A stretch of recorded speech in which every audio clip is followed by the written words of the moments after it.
All right. I'll include the recording of this class in your email on Monday that I'll send out, as well as on the TreeKeepers website. So I'll include links to the website again on Monday, and also send out your link for the survey so you guys can give me feedback on class on Monday as well. So look out for that every Monday. And don't forget to keep your microphone muted when you're not speaking.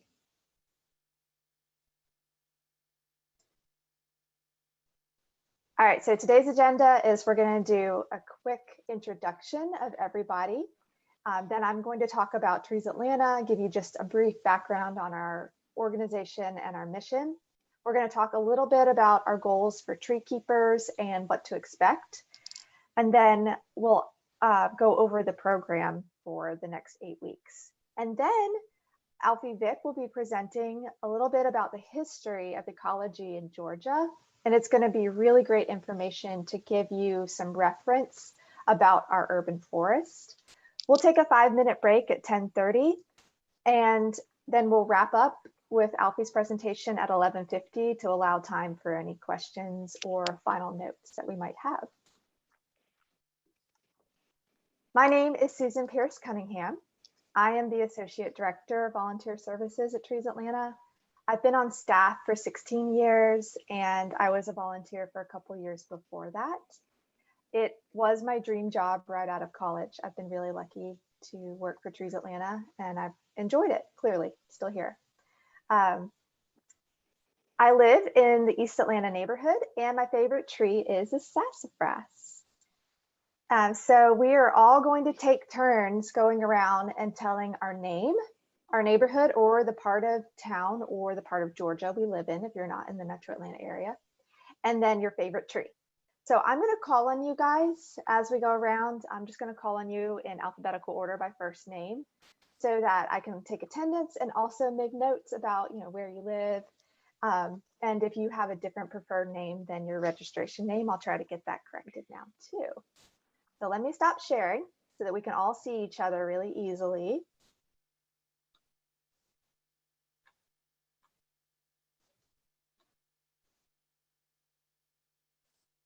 Okay, our first person I have is Allison Labor. Allison, are you here? Yes, I'm here. Oh, welcome. Okay, your name, neighborhood, favorite tree. Okay, my name is Allison Labor. I'm in the Midtown area, and my favorite tree is, I think, the magnolia trees, because I'm not originally from the South, so they're really stunning to see down here. Awesome, welcome. Is Cassidy Schwartz here? Hi, I'm Cassidy. I live in the Old Fourth Ward, and my favorite tree is probably a water oak. This is my mom. She's actually doing the class as well. Hold on, my That's so cute. Do it. Hi, welcome. You want to go ahead and introduce yourself as well? Oh, that would be great. Hi, everyone. I'm Marla Schwartz, Cassidy's mom, and I live just outside of Chicago with my husband, Joe, who's also doing the class. And my favorite tree is the birch. We just put in these beautiful purple birches, and they've really enhanced our backyard. Oh, cool. That's so neat. We don't really have, we have river birch here, but not like the white birch. That's right. Is Joe there too? He is. I'm over here. Hi. Hey. Nice to meet you. My favorite tree is the aspen. Oh, yeah. Nice. Welcome. Okay, next up is Carlos. All right. Good morning. Good morning, everyone. My name is Carlos. I live in the Edgewood Candler Park area. And my favorite tree is the Joshua tree, even though I know it's not technically a tree, but shoot. Yeah, oh, of course, it counts. Thank you. Okay, David. David Nathan. Yeah. Hi, I'm David. I live in Buckhead Village area, and my favorite tree is the giant sequoia, even though I don't live near them anymore. They are amazing. They love you. Don't worry. They love you still. I give them big hugs when I see them, so. Oh, You tree hugger. All right, good morning, Dalil. You're next. You get to say your name, neighborhood, and favorite tree. Okay. Hi, I'm sorry. I was trying to get my camera on my computer isn't working, so I was trying to get another computer set up, and that wasn't working either. So anyhow, You made it work. You're here. Yeah, now I'm finally here. My name is Dalil Anthony, and favorite tree is that what we're doing? Okay, I like the pine tree because I think a pine forest is so peaceful and so calming, and I feel like it's the most underrated and undervalued tree. And so that's my favorite. Oh, I'm with you. Sense of place. Pine trees make me feel like home. Yes. Yeah. And what neighborhood are you in? I'm in Garden Hills, which is up in Buckhead area. Perfect. Thank you. All right, Denise. Hi, I'm Denise. Midtown is home. I'm temporarily in Buckhead, and my favorite tree is the oak. Welcome. Deidre? Deidre here? All right. Deidre might not be here yet. We'll come back to that one. And Donna Shapiro. Hi, I'm Donna. I live in Druid Hills. And I actually don't really have a favorite tree, but I like all trees, but I'll pick the beech for now. Understandable. It took me a really long time to be able to like name a favorite tree. I'm with you. Yeah. All right. I have Elle Barrett. Is that the right name? Elle? Yes. I'm Elle. I live in Decula. And my favorite tree is the linden. Oh, nice. I love that too. That's good. All right, Glenn.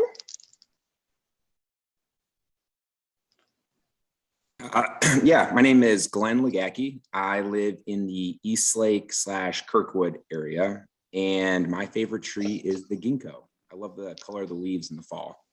And that's everywhere in our neighborhoods. Yeah, it's like was planted. Yeah. Over here, there's a bunch of female off of Hosea as well, so you get those really ripe everywhere. Yeah, fruits. But the leaves are pretty. I think they're beautiful. Beautiful. Okay, Heidi, you're next. Hey guys, I'm Heidi. I live right on the line of Brookhaven and Decatur, and I grew up with a giant apple tree in my front yard, so apple tree is my favorite. Oh yeah, those are good for climbing. Very fun. Okay, yeah. Okay, Iris. Hi, I'm Iris. I'm currently actually in Massachusetts, but I live in like the North Druid Hills, Decatur area. And my favorite tree is probably like the really big oaks. Yeah, the shady ones. You're either tutoring or you're studying, because I see quantum up on that wall, madam. Either way, I'm terrified of your power. Okay, Jaleesa. Hi everyone. I live in Sandy Springs, and my favorite tree is the umbrella thorn. Ooh, I don't know that one. I'll have to Google it. Umbrella thorn. Yes, they're native in Africa. Oh, cool. Are they the ones with the big spikes on that grow on the trunk? No, they're canopy. Okay. Okay. That sounds neat. Welcome. Joan? So I'm going to tree geek here because the ginkgo biloba was my official college tree because it's a monocotyledonous tree, and Cedar Crest College was a single-sex women's college. Did you go to the coolest college ever? And I'm kind of jealous that maybe I didn't. Me too. I'm sorry. I didn't You're my new hero. You're my new hero. Your college sounds awesome. And well, in those days we had no choice. Yeah. Women did not go to men's colleges. So. Yeah, it's so tree focused. It's so cool. Because women are too powerful and the men know. Okay, Karen. Hi, I'm Karen, and I live in Decatur, unincorporated DeKalb County, Decatur. And my favorite tree is the dogwood. They're everywhere, and I think we just take them for granted, and some of them look kind of gnarly and they're hollowed out, but I just think they're such super beautiful little trees. Yeah, they are wonderful little trees. Thank you, Karen. Welcome. Kendra? Hi, my name is Kendra. I live in North Decatur, and I'd say my favorite tree is probably the American beech because I like how they retain their leaves in winter. So pretty.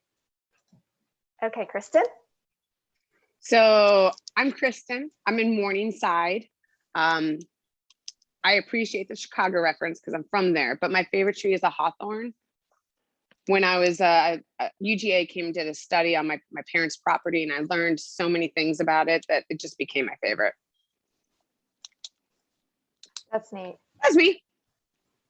Love all these native trees. Okay, Lauren Anderson. Hi, good morning. My name is Lauren Anderson. I currently live in the North Druid Hills neighborhood. And I'm originally from Macon, Georgia, so my favorite tree is a cherry blossom. Oh yeah, they have that cherry Yes. tree festival there. That's cool. Okay. For some reason, I thought you were going to say a willow. I like those too, obviously. Okay, Nicola? Good morning, everyone. I'm Nicola Thompson. I live in the Kirkwood neighborhood, 1 block from the Kirkwood Urban Forest, where I venture regularly. Oh, wow. I also do not have a favorite tree and have enjoyed hearing the names of everyone else's. I'm sitting here looking at my neighbor's weeping willow, which is really stunning right now. Oh yeah. Well, don't you worry. You will have some candidates for favorite trees. Yeah, I'm once you hoping get to I the TreeKeepers. developed some sophistication through Yeah. school. That's a great statement. Okay, Rachel. Hi, I'm Rachel. I live in Buckhead right now, and my favorite tree is the magnolia tree. Wonderful. Welcome, Rachel. Next is Roxy.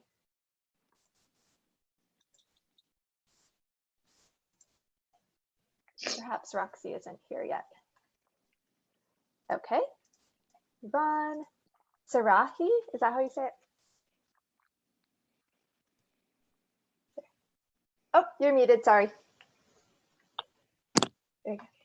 Okay, hi, I'm Sarai. I live in Chamblee, and my favorite tree is a maple tree. Oh, awesome.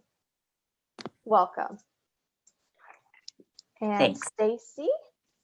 Hi, I'm Stacy, and I live in East Cobb, which is between Marietta and Roswell. And I don't have a favorite tree. I love all trees, but if I have to pick, I can't. I'll pick any oak. Love it. It looks like you're surrounded by trees right now. The purpose of my life is planting trees in my yard. I'm trying to make my yard a forest. Nice. And East Cobb is good like that. I'm from East Cobb, so we have a lot of trees. Yeah, perfect. Okay, Thomasina. Oh, hello, everyone. Welcome. All right, so I live Sandy Springs, Marietta, Smyrna. Depending on where you're going, they're all the same place. I'm right by Walton on the Chattahoochee End. We'll talk about all the trees on Cochrane Shoals Trail, just make peace with it. And I don't have a favorite tree, so I'm just going to say a cool one, the dead rat tree, so named for its fruit. Also known as the upside down tree, the bottle tree, and that really cool big one in Africa that looks like someone tried to draw a tree and then flinched and drew something like this big and left it. It's great. Cool. I have 2 trees to Google now. Figure out what they look like. The boa tree. Yes, that's what yeah. Yeah. Not related to the mola mola fish, which is why I know one of my 3 Korean phrases. Well, thank you guys very much for all introducing yourselves. I'm so happy you're all here. Now I'm going to dive into some info about Trees Atlanta. Oh, hello. Good morning. Hey, oh, I missed somebody. Oh, I'm so sorry. I forgot I was going to ask. Yeah, I just came in late. My name's Deidre Cobb. Welcome. Hi, good morning. Let's see, I live in West Atlanta, and I don't really have a favorite tree, but I guess right now it would be my pear trees outside. We're trying to can some pears. We as in myself and my 2 little boys. Oh, how awesome. We've got fruit Is it on a them. Bartlett? What kind of pear tree? They're Asian pear trees. Oh, okay, neat. Yeah. Oh, that's cool. Introduce you to my mom. Canning stuff is one of her passions. Wait, is it canning if it goes in a jar? Preserve Yes. it? Yeah. Making edible for longer. It's Absolutely. an art form I don't understand. I just run Little away. home on the prairie, honey. That's what we're doing over here. Welcome, Deidre. Susan, Yeah, go ahead. can I make a request? Some people are not muted, and they keep coming up every time there's any sound in their background. So Okay. could we again request everyone who's not actually speaking to mute? Yep. Because You can also, a little tip, if you change your view from speaker view and see everybody at once, it might be a little less disruptive. If you'd like, you can change it to gallery view. But okay, also, there's you can just, leave it on whichever view you there are a couple of people in particular that And it might just be aren't me because muting. I'm new to Zoom. So I apologize. I'm still learning. So it Yeah. might be me. All you got to do is go up where you just like hover on your picture, and there'll be a place that says mute or unmute, and then you can mute it. Okay. Yeah, Okay. I'm still learning. So gotcha. Okay, great. Thank you. Thanks, Donna. Okay, yeah, so we are ready for everybody to mute now. I'm going to present some slides to you guys and hopefully breeze through this quickly so I can introduce Alfie and he can present to you guys as well. All right, here we go. Okay, so for those of you who might be new to Trees Atlanta, perhaps haven't volunteered before or haven't attended one of our education events, this will be helpful for you guys to get to know our organization a little bit. So some of you may have heard, but Atlanta has a nickname, the city in the forest. We're super lucky to live in a temperate forest, in my opinion, because I love trees. And we live in a oak hickory climax forest. We can grow things really well here. And trees are one of our biggest assets to our city. So we love the nickname City in the Forest. And our mission here is to help us stay that city in the forest. We work towards protecting and improving Atlanta's urban forests by planting, conserving, and educating. We'll talk a little bit more about what those 3 things mean for us. We do a lot of tree planting. It's what we're known for the most. We have 2 programs that focus on that, our Neighborhoods program and our Urban Trees program. Neighborhoods is focused on working with communities to plant trees in front yards and along streets, in public spaces, private spaces, a lot of different places. And our Urban Trees program also plants trees in those places, but it's usually more of like a fee-for-service type situation where we have a contract with either a municipality or a business to plant trees. Both programs work with volunteers. Neighborhoods has been working with volunteers for almost 20 years. Urban Trees is just starting to work with volunteers this year, which is exciting. So it's a new and different volunteer opportunity. We plant trees October through March, and then we take care of them the rest of the year. And our volunteers help with all of that. So if you haven't done any type of tree planting or tree care activity yet, I highly recommend it. And you guys can come out. When we finish TreeKeepers, it'll be the beginning of tree planting season. So you guys can come out and learn about our tree planting programs on Saturdays. We also have weekday projects, but Saturdays are the main big projects. Our forest restoration team focuses on conservation. They are removing invasive or aggressively growing plants and replanting with natives. Their goal is to provide a healthy, more stable plant community and make our green spaces more usable for people. You can see in these photos that one of the main invasive species that we're often working on is kudzu. And we also spend a lot of time removing Chinese privet and English ivy and wisteria. And then after we feel like we've done a good percentage of the removal, we'll come back and replant with the native plants. We work in over 30 different green spaces around the city, and you guys will get to see one of those when we do our invasive species class in August. And I recommend you guys come out to our forest restoration projects as well. When I was a volunteer, it was my favorite thing to do. You get to learn a lot of different species, and you get to see a lot of really cool green spaces around the city. And Glenn is nodding his head because Glenn is one of our forest stewards, and I'm sure he is going to plug his green space during this program. Glenn leads monthly projects out at Gilliam Park in Kirkwood. We also have another brand new program as of last year called Green Infrastructure, and it is focused on helping homeowners reduce or conserve water and soil by preventing stormwater runoff. It helps reduce non-point source water pollution. They do things like install rain gardens, remove impervious pavement. They install rain cisterns and disconnect downspouts. So they're working with our soil and water conservation districts here in Georgia to find homeowners to participate in this program. We hope to have volunteers involved in this program as well in the future. May I ask, can people volunteer to be part of that as homeowners if they're a Trees Atlanta volunteer? Yes, actually, I just wrote about that in our volunteer newsletter this week. You can apply for the program, and we're going to have more information on that soon. Yes. Yeah, it's a cool program. I hope it expands. We also have youth and adult education. So our youth department has summer camps for kids. They do in-school programs for elementary school aged students. They have scout badge programs. They host field trips. And we have a youth tree team, which is a workforce development program for high school students in the summertime.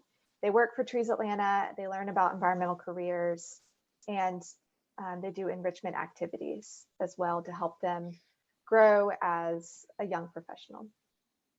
Our adult education is mostly classes, seminars, tours.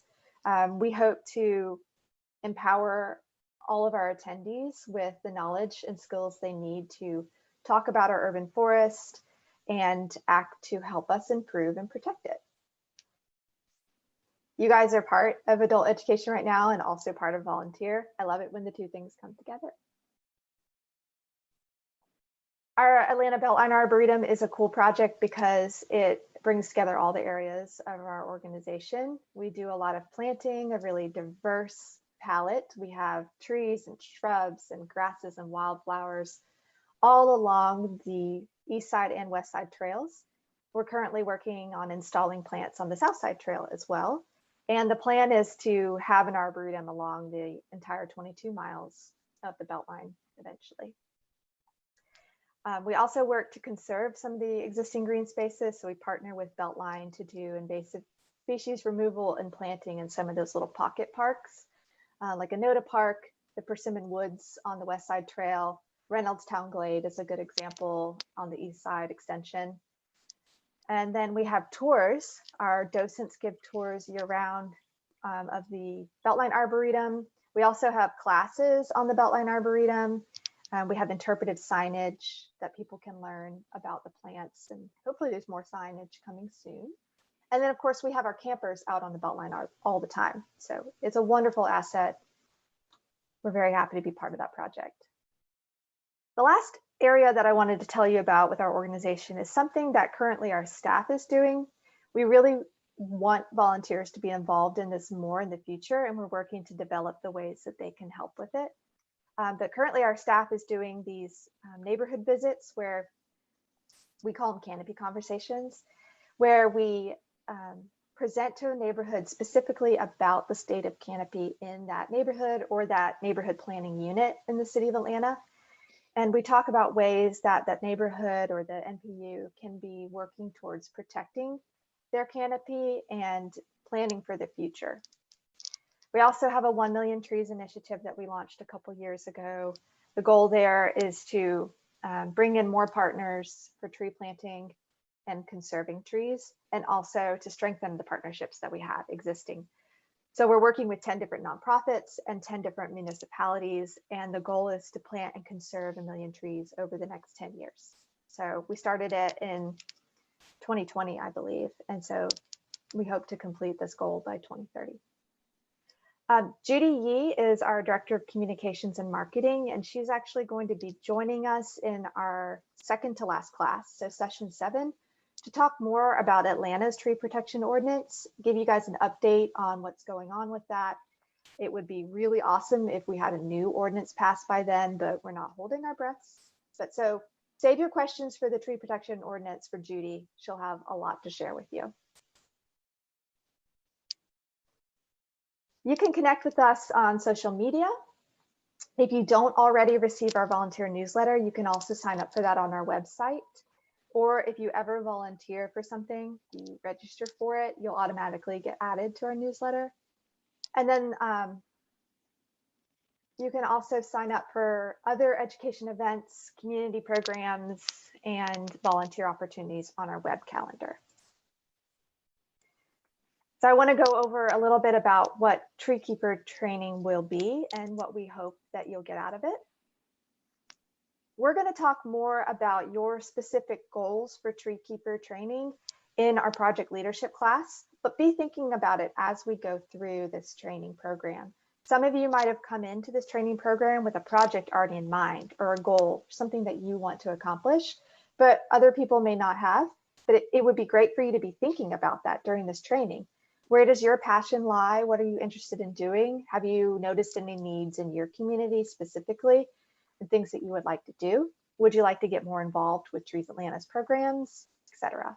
So be thinking about that over the next 8 weeks.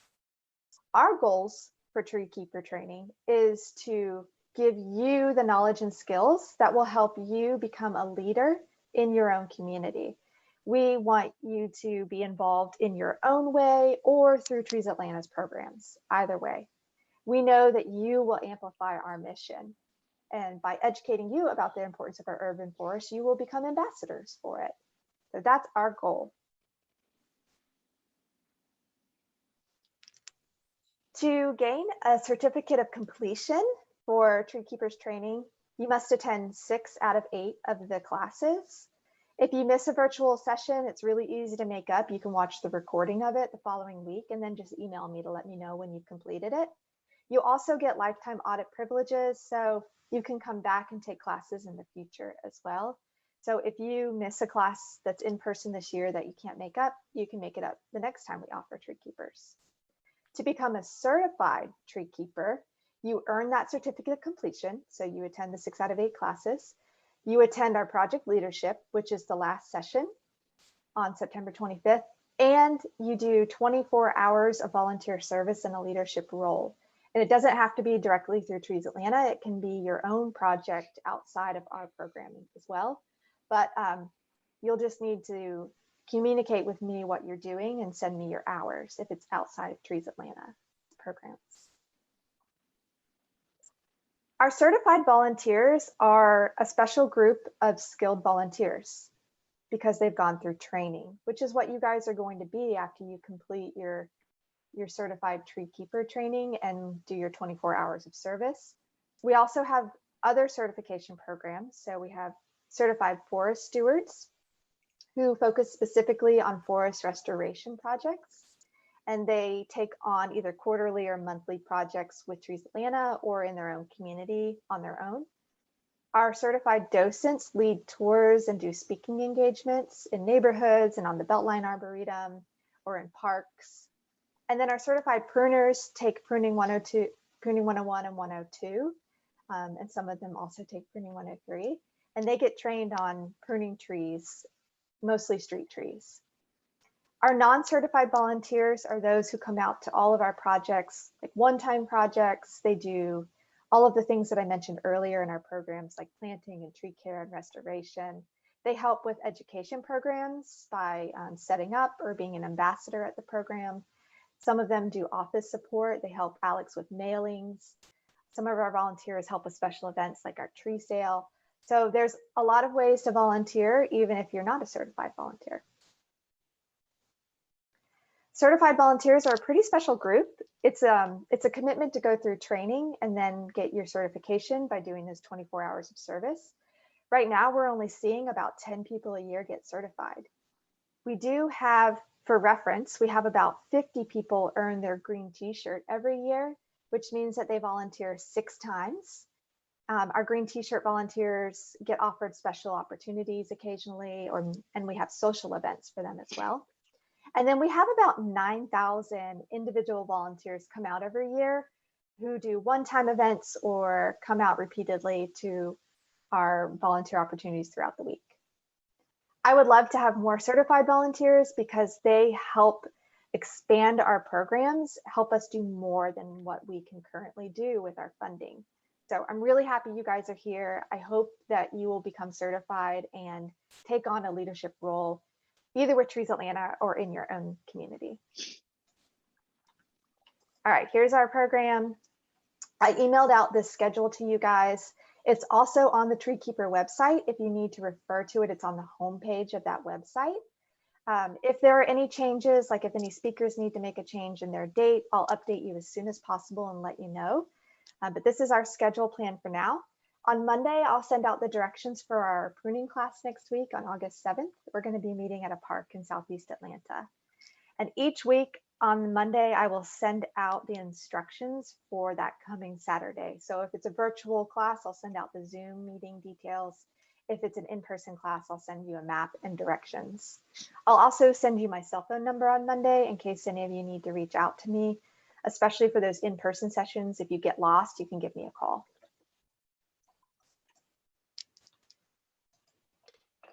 This is what the TreeKeepers website looks like. If you haven't checked it out yet, go ahead and do that. I'll be updating each page after we do that class with any resources that the instructor wants us to share. And then I'll also be asking for your feedback on the class because we want to make sure to improve it and make it work for you the best way we can. So we love your feedback. I love hearing your suggestions for how to improve our classes as well. And these are just our social media accounts, again, to remind you that you can connect with us there.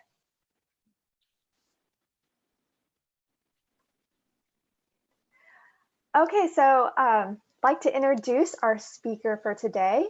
Alfie Vick has been a volunteer with Trees Atlanta for 20-something years.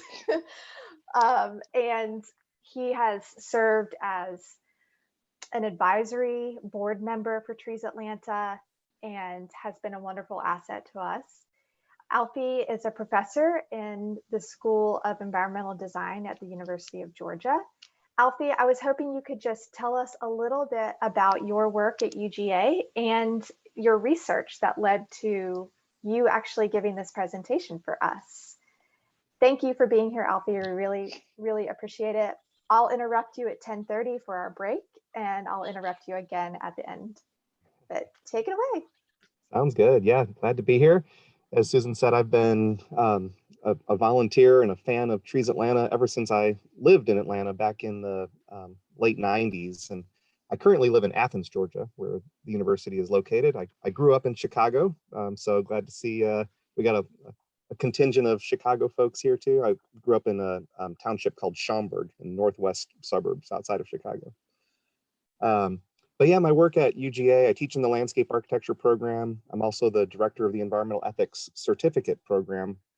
And I'm very much interested in, as a landscape architect, creating places that support communities and people, but do it in a way that is also restorative to nature and protective of ecosystems, and trying to blend those things together. So the work that Trees Atlanta does is right up my alley.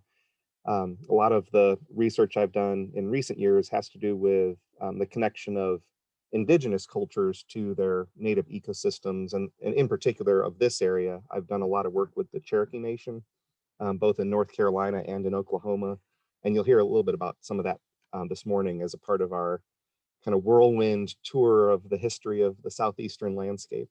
So I guess my favorite tree is the tulip poplar, and you'll hear about that a little bit too as I get into the presentation. But, anything else I should do introductory, or should I just jump right into sharing slides? That's great. Thank you, Alfie. Yeah.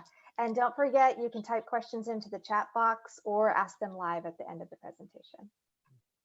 Okay. So does everyone see the slide there? TreeKeepers, July 31st, Ecology. Yes. Okay. Thank you. Great. So I'm going to get started. And Susan, like you said, just interrupt me if there's something going on in the chat that I don't pay attention to. But what I wanted to do to start out with, I know, everyone's coming from a bunch of different diverse backgrounds.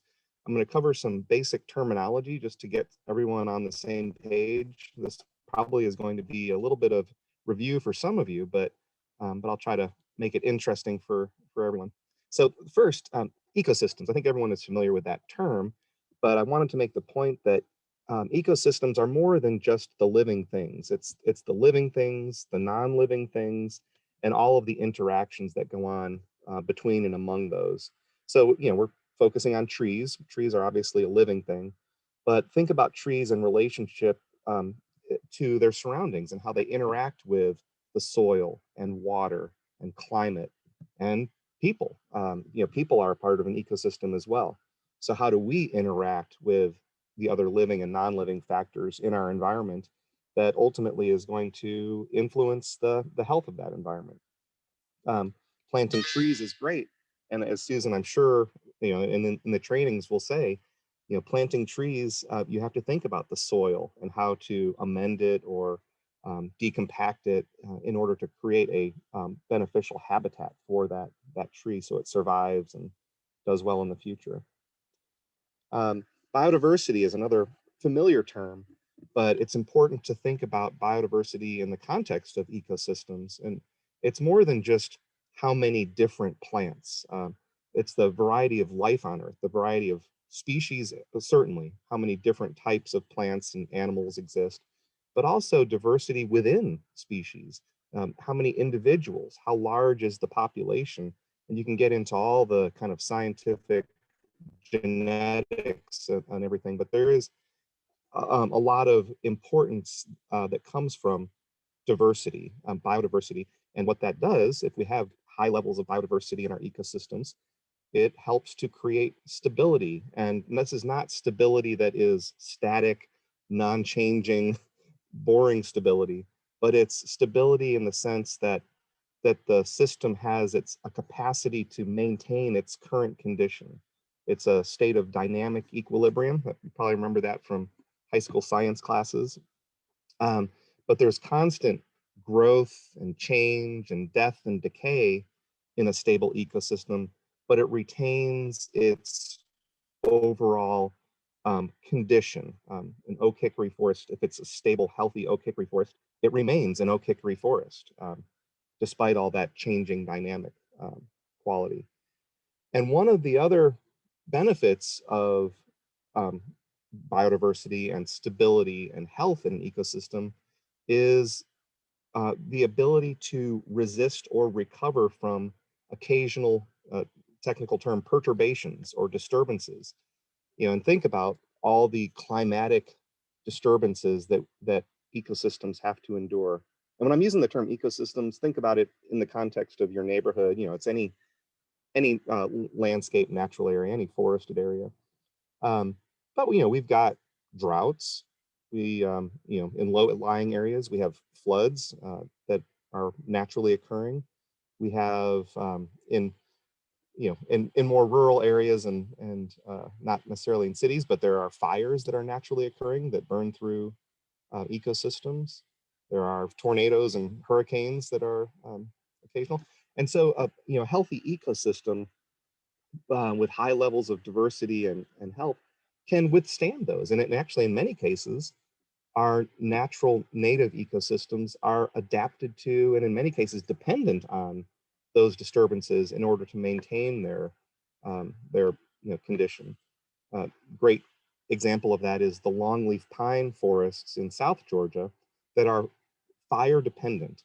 If fire is removed from that ecosystem, that landscape will change from longleaf pine dominated forest to more of a deciduous dominated forest, because the fire helps to suppress those deciduous trees from competing with the longleaf pines. And a lot of examples like that. So disturbances in a natural context are, a good thing. They are a part of the ecosystem. They're one of those non-living factors. There's the longleaf pine forest.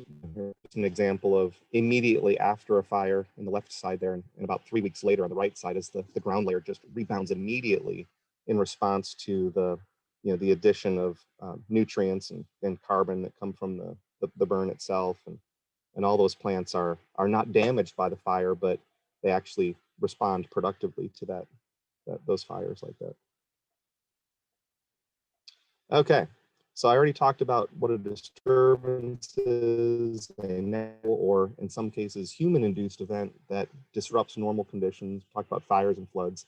Of course, in addition to natural disturbances, there are human disturbances. And in many cases, the human disturbances ecosystems are not able to resist or recover from many of the human-induced disturbances, like, for example, land clearing for construction, or the introduction of invasive exotic species like kudzu. And the way I would describe this in kind of an ecology terminology is I would say that these disturbances exceed the threshold of the ecosystem to withstand that disturbance. A small flood on that creek on the right, if that were a healthy forest, it would totally absorb that small flood. But in this case, the introduction of kudzu, which smothers all the trees and prevents the germination of saplings underneath it, that ecosystem is disrupted, and it will not recover without some intervention. So we got to be kind of aware of our actions and how they influence the environment as well. Okay, so that was basic terminology, and I'll be using these terms as we go through the next kind of part of this lecture, which is really, I want to give you guys a broad context and overview of how the landscape that we see today, how it has gotten to be what it is, because it certainly has not always been what we see today. And so I'll do a timeline that kind of goes through the history of the southeastern environment from pre-settlement, pre-European contact times up through today. And I'm hoping that as you guys go through the rest of your sessions this summer and into the fall, that you're going to be able to hear the other speakers, and you'll be able to kind of place what they're talking about into this context. Okay, so the evolution of the southeastern landscape. I want to start by saying there has been human occupation of the Southeast for a long, long time. Archaeologically, we've documented human occupation here in the Southeast for at least the last 13,000 years. I've heard some speculation that maybe it's as far back as 16 or 17,000 years ago that there was human occupation here.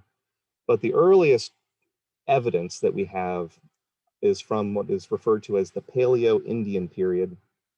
And this goes back about 13,000 years at least. And the only evidence of this society are the projectile points that you can see illustrated in that the drawing there on the right. And this would have been a culture that was nomadic, basically setting up temporary camps as they followed food throughout the region. This would have been kind of towards the end of the last ice age, and there was still large game like mammoths and large bison and things like that were hunted. So it was very almost negligible human footprint on the landscape at this time. As we get into what's referred to as the Archaic period, or as the continually warming climate, more diversification of plant species, and during those 7,000 years, the culture continually started to shift more towards a reliance on vegetation as staple food, in addition to smaller game like deer and things that were prevalent at that time. Some of our native species like the oaks and hickories and chestnuts that produce edible nuts, those became a really important food source for the Archaic period. As we get into the woodland period, 1000 BC to 900 AD, this was a continually evolving and becoming more complex culture. Settlements were becoming semi-permanent during the woodland period, and there was an increasing and continually increasing reliance on vegetation for food, including a lot of our native ground layer species, and things like ragweed and sumpweed and native sunflowers, a lot of things that we wouldn't even think of as food sources today. And they weren't necessarily cultivated like we think of cultivating crops, but they were managed and stewarded. And so, these productive species of vegetation were encouraged by reducing competition around them, maybe collecting seed and sprinkling it around. But there's been great research done by the Smithsonian that shows that a lot of these, like I said, weedy species, ragweed, for example, smartweed, things like that, during this time period, when they look at the refuse piles of the woodland period, the seeds of these weedy species were actually, 100 times larger than they are today because of the kind of the human stewardship of those species. Okay, getting into the Mississippian period, this is the native culture that was encountered by the first European explorers. Hernando de Soto came through the Southeast in 1540, and what he saw was, I'm sorry, I should have been advancing my slides here. Archaic Indians, woodland Indians, Mississippian Indians. What Hernando de Soto saw in the Southeast when he came through was a Mississippian culture. This was a native culture that was, from a commerce and trade and even a religion standpoint, was centered at Cahokia along the Mississippi River. You can visit that site today and see the temple mounds that are there. Cahokia was a city of approximately 40,000 people. And this, we're talking at the time of European contact. And this was a complex civilization. Corn had been introduced to the Southeast by this point, and it allowed for the human community to be sedentary in the sense that, they established these towns and villages and they were permanent. So they had time to build these big temple mounds. And it was a complex hierarchical society. When Europeans came into this continent and introduced with them smallpox and measles and the flu and all these diseases that had not existed on this continent before, it, maybe a slight exaggeration, but it essentially wiped out the native culture here. I've heard estimates that somewhere between 50 to 70% of the population died as a result of the European diseases that were introduced. And it basically caused the collapse of the Mississippian culture. There are still, very visible remnants of that culture. Like I said, the temple mounds. This is up in Northwest Georgia at Etowah Mounds. And you can learn a lot about this civilization if you visit some of these sites that are preserved. But after the collapse of the Mississippian culture, the remnants of that population in these scattered communities that had been decimated by disease, they essentially, reconstituted into communities by, kind of joining with other towns and villages, and emerged as the native tribes that we recognize the names of today: Cherokee, Muskogee Creek, Chickasaw, Choctaw, Seminole, and that's how they kind of reconstituted after the Mississippian period. So that was from about 1600 through what I'll talk about is the Trail of Tears. And kind of going on after this, during this time frame, post-European contact, we can talk about some of how this interacts with our timeline here. city of Savannah was founded in 1730. So, European settlement was very much coastal to begin with. You had explorers, naturalists, making their way through the interior of the Southeast. And at that time, throughout 1700s, still encountering the indigenous population, the tribes that were still here. So William Bartram is one of the most well-known and of the naturalists that went through the Southeast. He basically traveled through South Carolina, North Carolina, Georgia, I think into Alabama, and then down through Florida and back to the coast. But his travels are documented in his journal, The Travels of William Bartram, and it is essential reading for anyone who wants to truly understand what the Southeast looked like pre-European settlement. You can see the quote there as he's describing riding on horseback through a Piedmont forest in Georgia. He says, to keep within the bounds of truth and reality and describing the magnitude and grandeur of these trees would, I fear, fail of credibility. Yet I think I can assert that many of the black oaks measured 8, 9, 10, and 11 feet diameter, 5 feet above the ground. So these are massive trees, old growth trees. They'd never been cut. Now there was certainly a human interaction with those trees because the native populations did often burn the forest. You could think of it as a prescribed burn that we would do to manage a forest today. But they burned the forest, annually almost to encourage ground layer growth, which was important for food, but also to attract game like white-tailed deer. Burning would also help to manage pests like mosquitoes and ticks and fleas and things like that. It's often burning is thought of as being something that's fun as well. So that might have been part of the reason.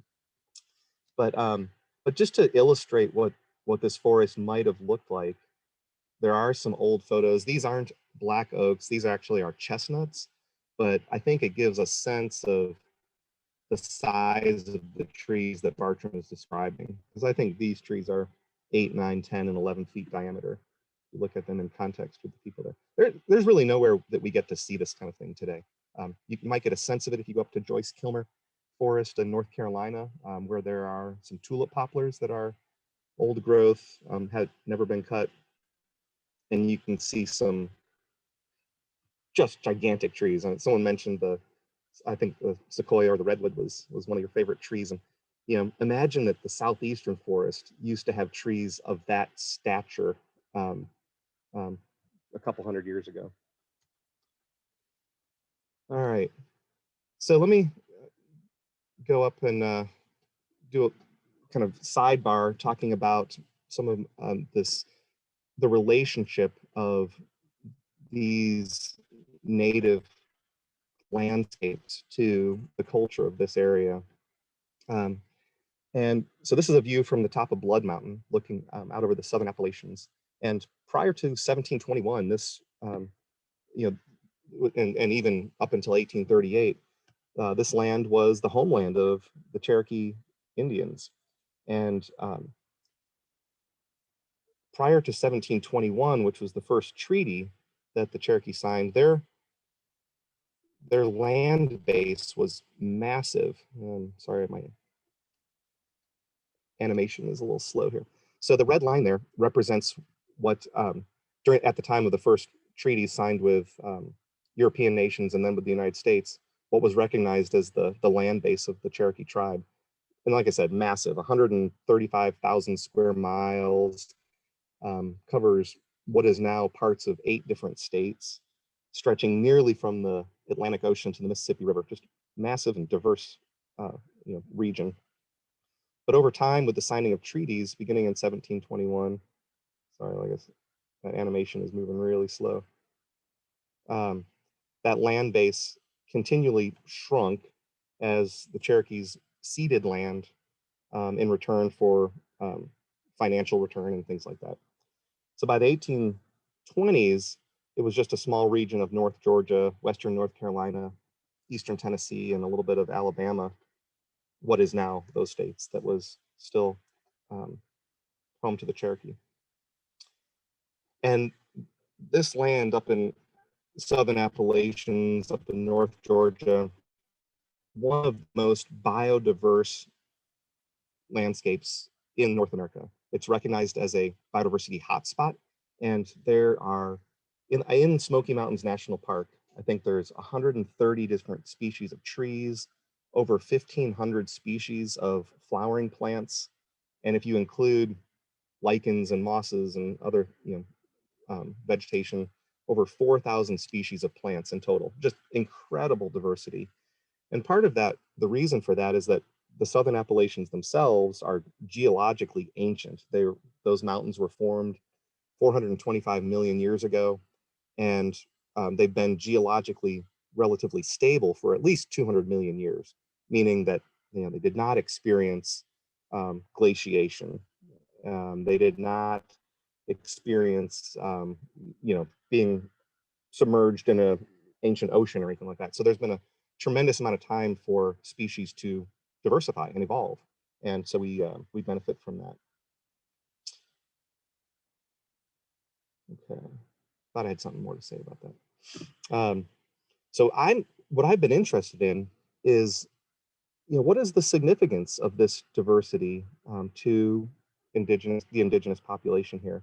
And there's been a lot of other people before me that have looked at this, certainly, and so I rely a lot on other people's work. William Bartram, of course, a great source for, he's an incredible botanist, but also as he traveled through the Southeast, interacting with Native people, he was able to document a lot of what he was observing. James Mooney, up in the upper left, was an ethnographer that lived with the Eastern Band of Cherokee Indians in the late 1800s, and his book was really the first time that a lot of the oral histories of the Cherokee people were written down. And so it's an incredible archive and resource. And then more contemporary work like Plants of the Cherokee and others that, ethnobotanists that have done a lot of great work to document the different medicinal and food and ceremonial uses of a lot of these plants. And I'll illustrate just a couple of those for you. But first, I want to talk a little bit about the kind of the bigger worldview that I think was present that helped to, I think, create a sense of the relationship between the people and their landscape that they were in. So here, this is a story that is called The Story of the Origin of Disease and Medicine. And you can see the painting there is a painting of a Cherokee medicine person at the edge of the river preparing some medicine. And the way this story goes is that long time ago, there was a time of great peace. It was kind of a utopian time. There was no war, there was no disease, there was no famine. The Cherokee people had everything they could possibly hope for. They were happy. The animals were happy. Actually, the Cherokee people got along well with the animals and even were able to communicate with them. And there was peace and prosperity among all species. It was an amazing time. But as you can imagine, that time began to come to an end because the Cherokee population was growing and the Cherokee people became careless and lazy in their relationship with the other species. And they would do things like trample on the millipedes without even noticing. They would kill too many deer and not feel guilty about it, and so forth. So the animals began to take notice and were really concerned about this. So the bears called a council of all the other animals. This is a drawing of that by Robert Lewis. And the bears, said, we've all noticed this. We've noticed that these Cherokee who used to be our friends are not treating us well. What can we do about it? And one of the bear warriors stands up and says, well, I'm ready to go to war. I'm going to go to the Cherokee town, steal their weapons, and get back at them. So he sneaks in and steals a Cherokee bow and arrow, but as he pulls back on the bow, his sharp claws cut through the string and the arrow falls to the ground. He realizes that human weapons aren't going to work for them. So he goes back to the council and says, it doesn't work. I don't know what we're going to do. And the deer, the animals are brainstorming. The deer suggests, well, we need to slow them down. So if a Cherokee hunter tries to kill one of us without asking permission, we'll afflict that hunter with, we'll slow him down by binding up his bones and muscles. And so this deer invented arthritis and rheumatism as a way to slow the hunters down. And he goes and, a hunter tries to shoot him. He afflicts him with this rheumatism. The hunter can't move as fast and the deer escapes. So he goes back and reports that this works. And so at that point, every animal in the council invented a new disease to afflict the Cherokees with, and that was the origin of disease. But there were plants growing around where this council was happening, and the plants took pity on the Cherokees, and every plant agreed to furnish a cure for each one of the diseases that was created by the animals. And so the story goes on to say that every plant, even the weeds and the grasses and the mosses, every plant has a cure for some disease, even if we don't know what it is yet. But each plant has that power to cure. And we need to think of that as we're interacting with the plants, because they all have that importance, even if we're not smart enough to know it yet. And so that's the origin of disease and medicine. And of course, these stories would be told as a way to educate children. So they're kind of told in a fable kind of way, but they all have significant and real lessons to be taught. So example, as far as diseases go, I mean, there truly are important things that need to be known about how to process meat and store meat so that you don't get serious diseases when, if you're consuming meat and so forth. You could talk about all that. And then the medicine part, absolutely. The indigenous population here relied on the plants for medicine, and we still do in many cases today with our modern medicine. But just to give you a sense of the diversity of uses that some of these plants had, this is a image of river cane. It's one of our native bamboos, Arundinaria gigantea. Charlie Hudson, who's anthropologist here at University of Georgia for many years, referred to this as the plastic of southeastern Indian cultures because it was so many different things. It was used structurally to build the walls of traditional dwellings. It was hollowed out and used as blowguns to hunt small game, turned into musical instruments. You can eat parts of the river cane, but it's not something you go to regularly, so it was considered a famine food, something. But most importantly, probably was making of baskets and mats that were made by splitting the river cane culms, is what they're referred to, into pieces and weaving them into baskets. Some of these baskets were woven so tight that they could hold water without leaking. Bloodroot, another great, ephemeral spring wildflower, beautiful little white flowers. And this was used for red dye for baskets. Medicinally, it was used to relieve toothache and also to heal skin issues. A lot of times the Cherokee culture would refer to, a wound that wouldn't heal as a cancer. So bloodroot was used to heal cancers, like, warts and ringworm and things like that on the skin, also as a cough medicine. And then my favorite tree, tulip poplar. This is just I ran out of room on the slide, but there's 17 different uses for tulip poplar that have been documented. Many of them medicinal, but also some, structural uses like roofing on traditional dwellings and hollowed out to use as canoes. But the inner bark of tulip poplar has an antiseptic quality that makes it really important as a medicine for healing wounds, cuts, bullet wounds, arrow wounds, things like that. And also as a preservative to add to other medicines, because that antiseptic quality would help to extend the use of other medicines, treatment of snake bites and so forth. Okay, and the list goes on and on and on. I mentioned there were, 1,300 trees, shrubs, and ground layer species in the Southern Appalachians. Imagine every one of them had uses. From what I had been able to document in the literature, in the books that I kind of go through, there's about 750 plants that are specifically called out and documented with what their uses are. And things like shortleaf pine, just kind of going across the rows here.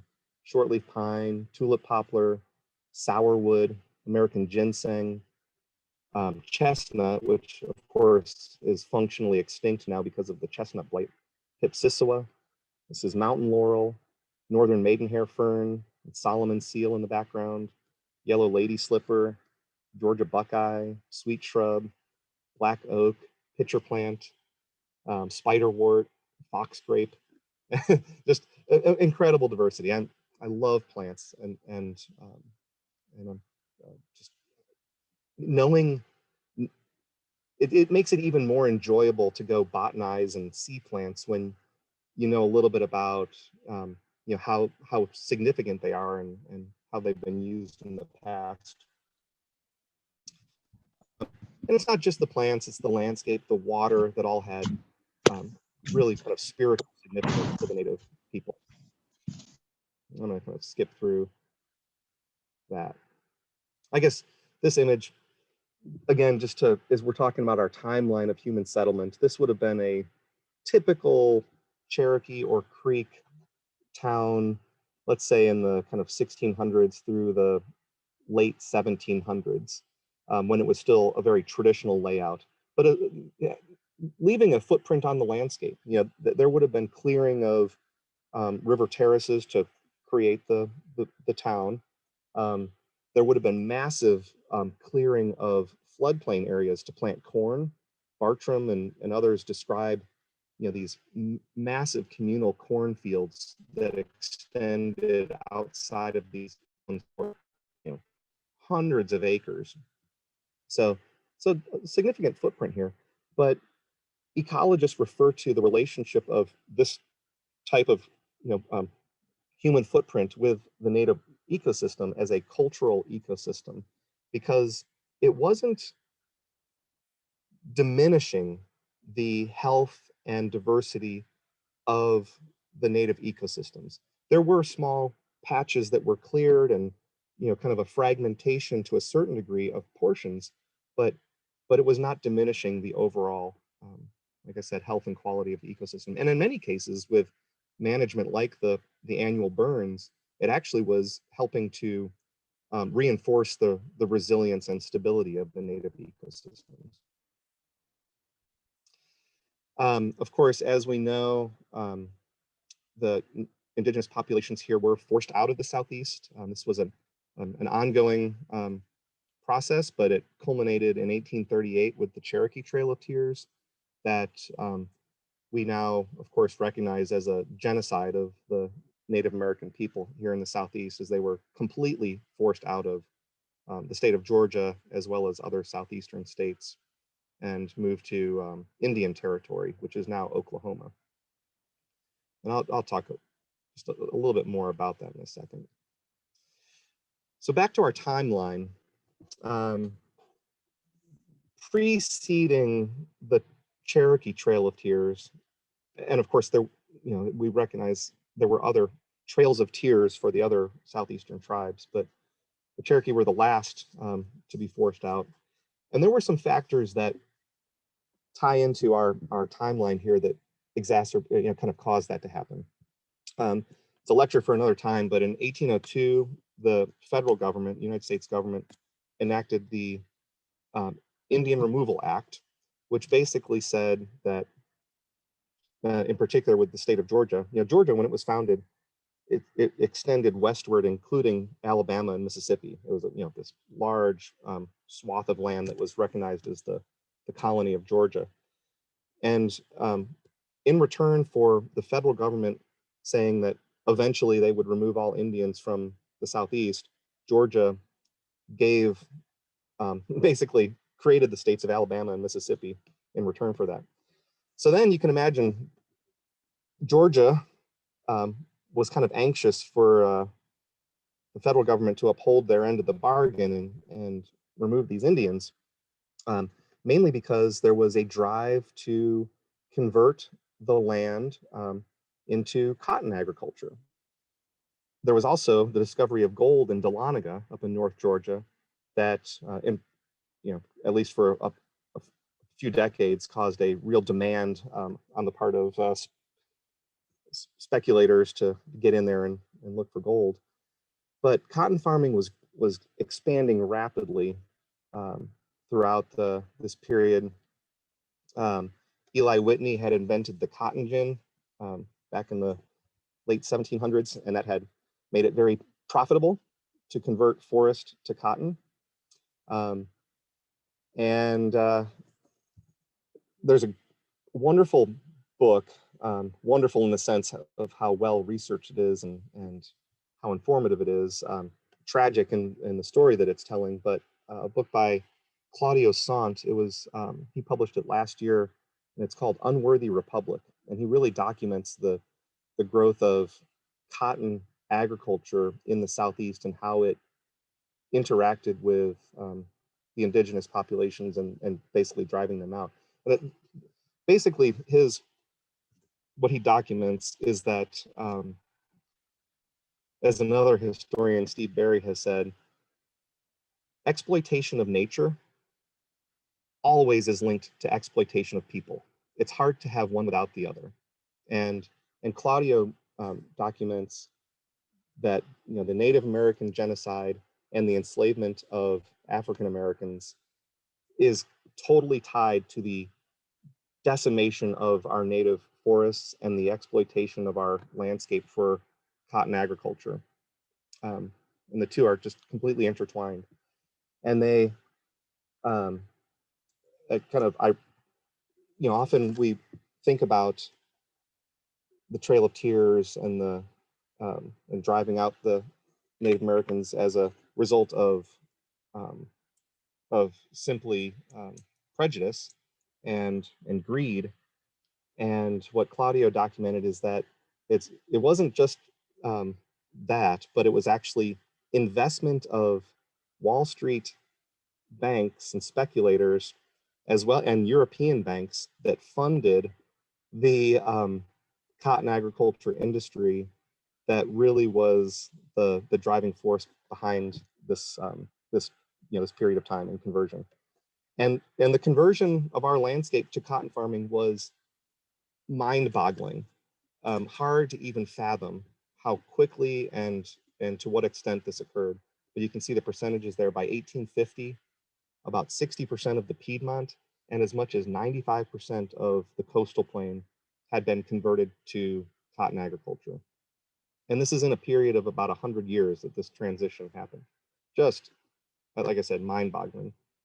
And you can see, old archival pictures. In this case, there's actually a tree line in the background, which is unusual. Most of the pictures that you see from this era of cotton farming are just miles and miles of cotton with, a random tree scattered here and there. But obviously, our landscape is not all cotton farms today. So what happened? Well, there were several occurrences that basically brought cotton farming to a complete end in the Southeast. First was the Civil War in the 1860s. About 10% of cotton farms were abandoned as men went off to war and couldn't work their fields. After the Civil War, the economic depression in the Southeast led to the abandonment of another 20%, let's say, of farms. So you had about 30% of cotton farms had been abandoned. And then getting into the 1900s, the boll weevil, which is a little insect that eats the cotton, that was introduced accidentally in 1918, and then the Great Depression in 1929. All of those together led to, by the 1930s, about 75% of cotton farms had been completely just abandoned. They were left bare dirt And you can, the massive amount of erosion that occurred after that, again, think about it, this is kind of why I was saying it's the exploitation of nature in this cotton farming era, just incredible. And that soil loss is something that we will never recover from. Our southeastern landscape in human time will never see the soil replaced that we lost during this massive period of erosion. The same thing was going on out west with the Dust Bowl. This graphic here is mapping of soil loss by a researcher named Stanley Trimble, and he basically documented in the Piedmont, which is what you're looking at here, that soil loss was in the range of 8 to 10 inches on average of soil loss, which, if you know anything about soil profiles, the top 8 to 10 inches is topsoil. That is the topsoil. And so it washed away. We lost it.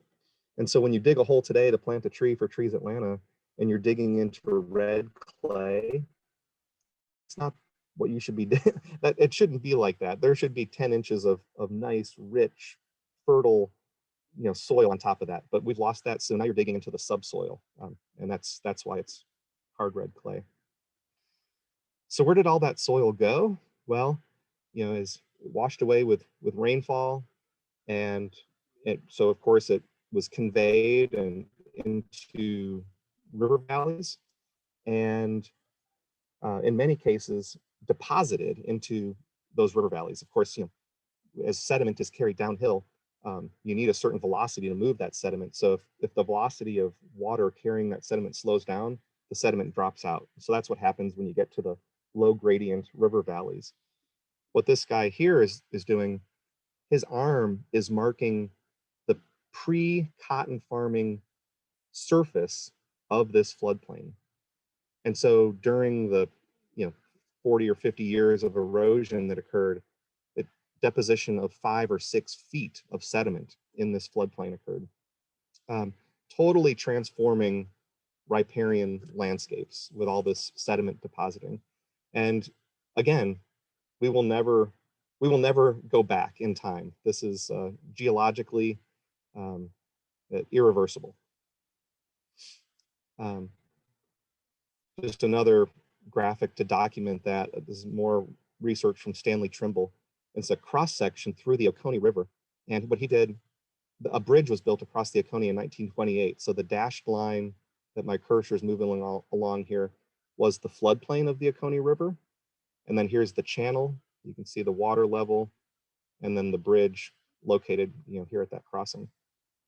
He went back and resurveyed that same cross section. And at that point, here's the ground level, 6 feet above approximately where it was. So in 40 years, 6 feet of deposition in the floodplain. And what I think is just amazing, here in the channel itself, from the 1928 elevation to the 1969 elevation, that's about 12 feet difference. So the channel itself graded, was risen 12 feet in elevation through all this deposition. And think about, not just the kind of topographic change, but think about the impact to aquatic ecosystems and to floodplain ecosystems and plant communities, just smothered, completely altered. The most dramatic example of erosion, of course, is Providence Canyon State Park down in Southwest Georgia. And it's referred to as the Little Grand Canyon, but it is not a natural geologic formation. This is the result of erosion during the 1920s and 30s and 40s that eroded, pretty unique case, highly susceptible erodible clays. But that landscape had been cleared of vegetation and was susceptible to erosion, and that occurred due to poor farming practices. All right, so of course, during the 1930s, as we're seeing all this erosion happening and the Dust Bowl out west, U.S. government, recognizing that what an incredible resource is being lost formed the Soil Conservation Service in an attempt to try to prevent the ongoing erosion, and came up with a number of different strategies to to deal with it. One of those is you can see these folks doing here, planting what? Kudzu. And so kudzu seedlings were distributed to farmers throughout the Southeast, and they were paid $8 an acre. Farmers were paid $8 an acre if they would just plant their barren land in kudzu. Between 1935 and 1942, approximately 100 million kudzu seedlings were distributed. And by 1945, as you can see there, an estimated 500,000 acres in the South were planted in kudzu. We don't plant kudzu anymore, but as you're looking at those kudzu fields in the Atlanta region today, you can almost guarantee that those were planted in the 1930s and 40s and probably into the 50s as an attempt to combat the massive erosion that was happening. Another strategy that we still see remnants of today was contour plowing or creating terraces. So if a land was going to continue to be cultivated and planted, farmers were encouraged, and I think provided assistance to create these contours or terraces that followed the natural topography of the landscape. And that was a way to try to break up the flow of water as it moved downhill and, again, prevent the formation of gullies and erosion. And a lot of these terraces that were created on cleared agricultural land today the terraces are still there, but the land has grown up into forest. And it's kind of fun as a bit of a ecosystem detective, to find those terraces and realize that the forest you're walking through was probably a cotton farm 80 years ago or 100 years ago. Okay, I know we've got about 5 minutes before our break. I'll get through these next 2 slides, and then it'll be a good time for actually, Susan, well, I'll get through the next 2 and we'll stop on our schedule here. Okay. So in addition to the human response to try to prevent erosion, I'll kind of anthropomorphize nature a little bit and say nature was working to prevent continued erosion as well. And nature was working to heal itself through a process called succession. And succession has been well documented here in the Southeast. Ecologist Eugene Odom out at UGA did a lot of the best research to document this process here in Georgia. But it's the natural change in species composition that occurs over time in a particular area following a severe disturbance, a disturbance that exceeds that capacity for the ecosystem to resist or rebound immediately from. So it's a change in species composition. Think of it as an evolution of the ecosystem. I also think of it as the process of ecosystem repair and development that occurs over time in response to a severe disturbance. Okay, so we will take how long of a break, Susan? We're going to have a 5-minute break. Okay, so we'll take a 5-minute break and we'll come back and I'll describe this process of succession in some detail so you get to know some of the species and how they participate in this process. Okay, thank you. We'll see you back here at 10:32. All right.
I think I'm doing pretty good on my pace, Susan. So I think we should. Yeah. It's going great. Thank you.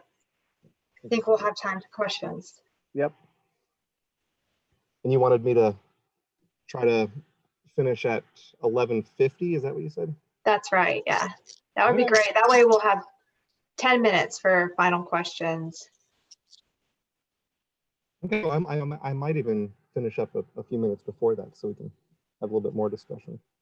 We'll be back at 10:32, so we have 2 minutes left on our break. Is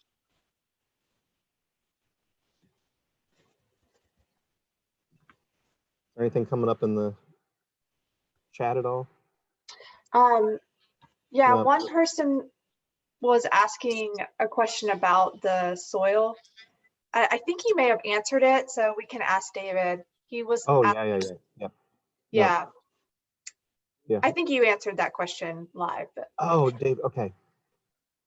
I'll be sure to go back and address that again. Yeah, I think you covered it. Okay. Thanks. Yep. I like Thomasina's comment, forest restoration. Yeah, in addition to forest restoration, clearing invasives is a great way to to vent some rage, which I guess is a part of forest restoration. yeah, I know. I went to a forest restoration project last weekend, but I had a injured back. Oh. So I had to take it easy. I didn't get to do my usual aggressive removal techniques.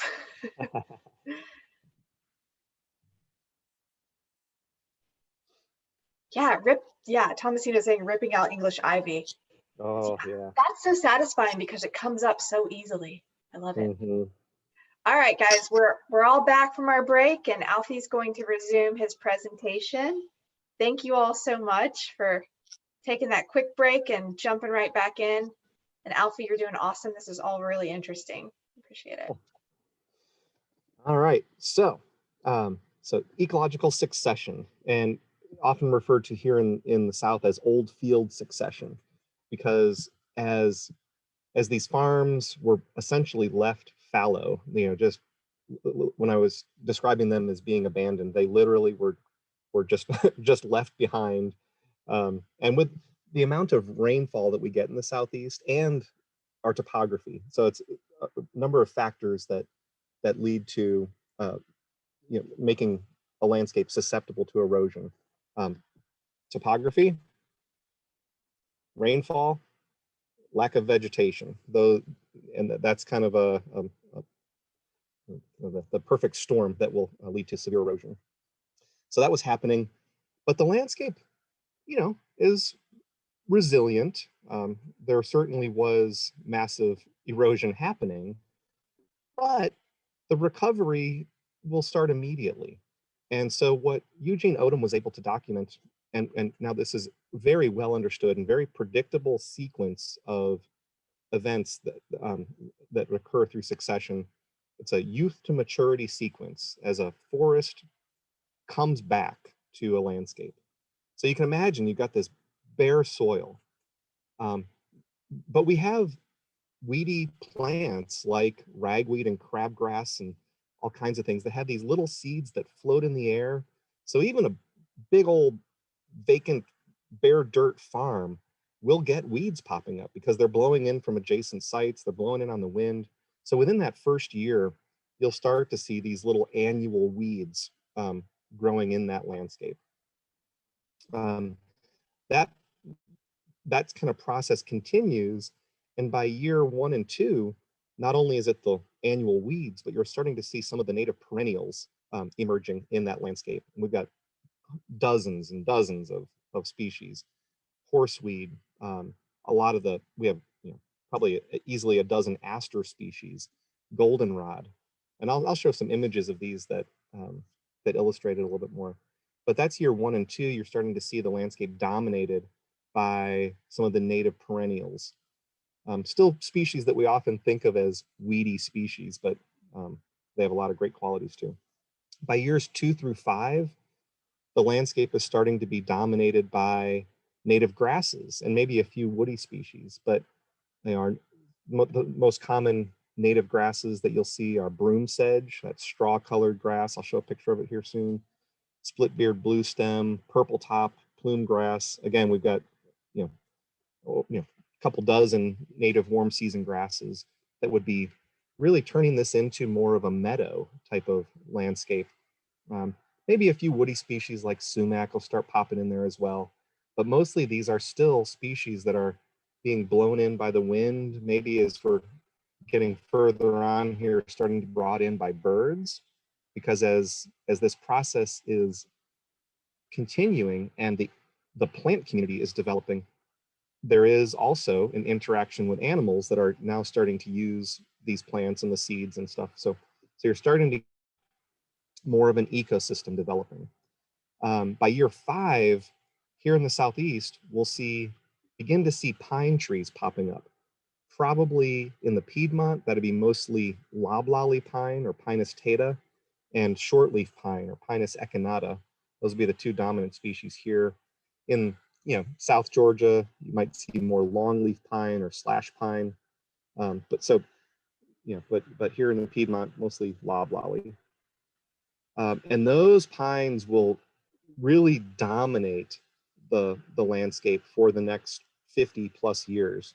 So they'll grow and grow and grow, almost a monoculture of pines at some point, because as they shade out the grasses, which need sunlight, you'll start to see the ground layer actually kind of diminish and just become pine needles. Pine trees grow and grow, but they're attracting more birds and squirrels and things that are bringing in larger nuts like acorns from adjacent sites.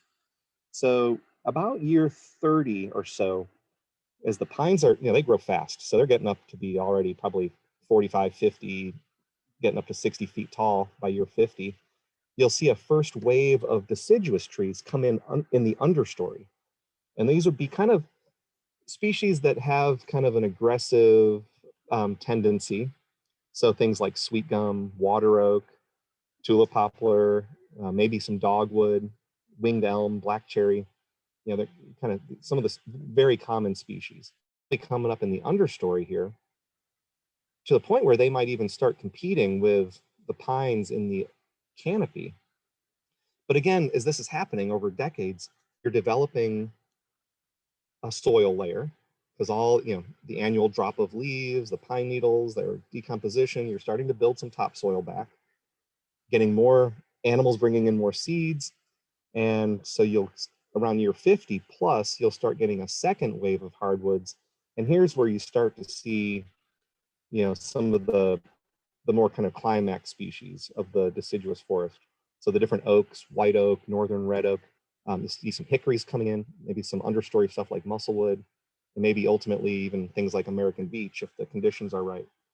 But those will come in starting around year 50. And by year 100, the pines have been, pines need sunlight. So as they're competing with one another in the canopy, and also as the deciduous trees get up about as high as them and are shading them out, the pines really start to decline and disappear after about year 100. And you've essentially returned back to a deciduous forest. So that's the sequence that happens. I'll just real quick to go through some slides to illustrate that. So here's our cotton farm. Farmer goes off to war, let's say, or boll weevil comes and farm is abandoned, it's eroding away. So it's, just getting all this rills of erosion. But, year 1, you start to get ragweed happening. It looks like, not good for hay fever, but filled with ragweed and, maybe some crabgrass in there, just a weedy mess. By years 1 and 2, you start to see, like I said, that goldenrod and horseweed and some of the asters popping in there, still looking kind of like a weedy mess, but obviously, the erosion is kind of subdued here at this point by all the plant roots. There's our goldenrod. By year 5, it's starting to look like this with the broom sedge in there. Even some small pine seedlings popping up at year 5. But this is, 2 through 5 is going to be transitioned to this kind of grassy meadow. There's the broom sedge, some purple love grass, some split-beard blue stem. really, we have some beautiful native grasses.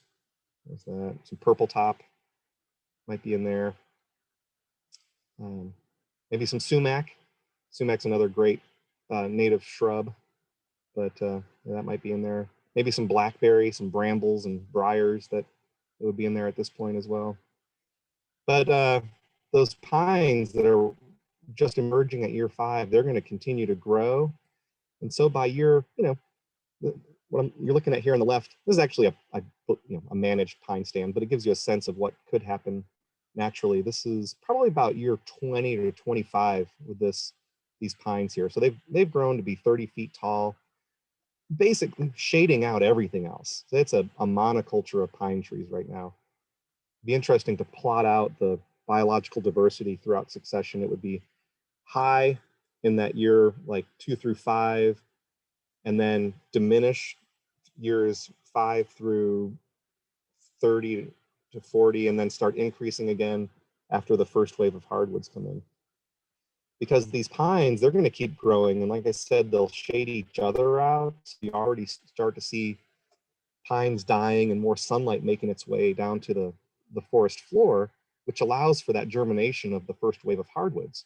And here, this is, if you can just kind of imprint this image in your brain, you will see this all over the Southeast right now. If you're driving along the highway, and what you're looking at is a relatively mature pine canopy, probably 50 years old, a good 50 or 60, 70 feet tall.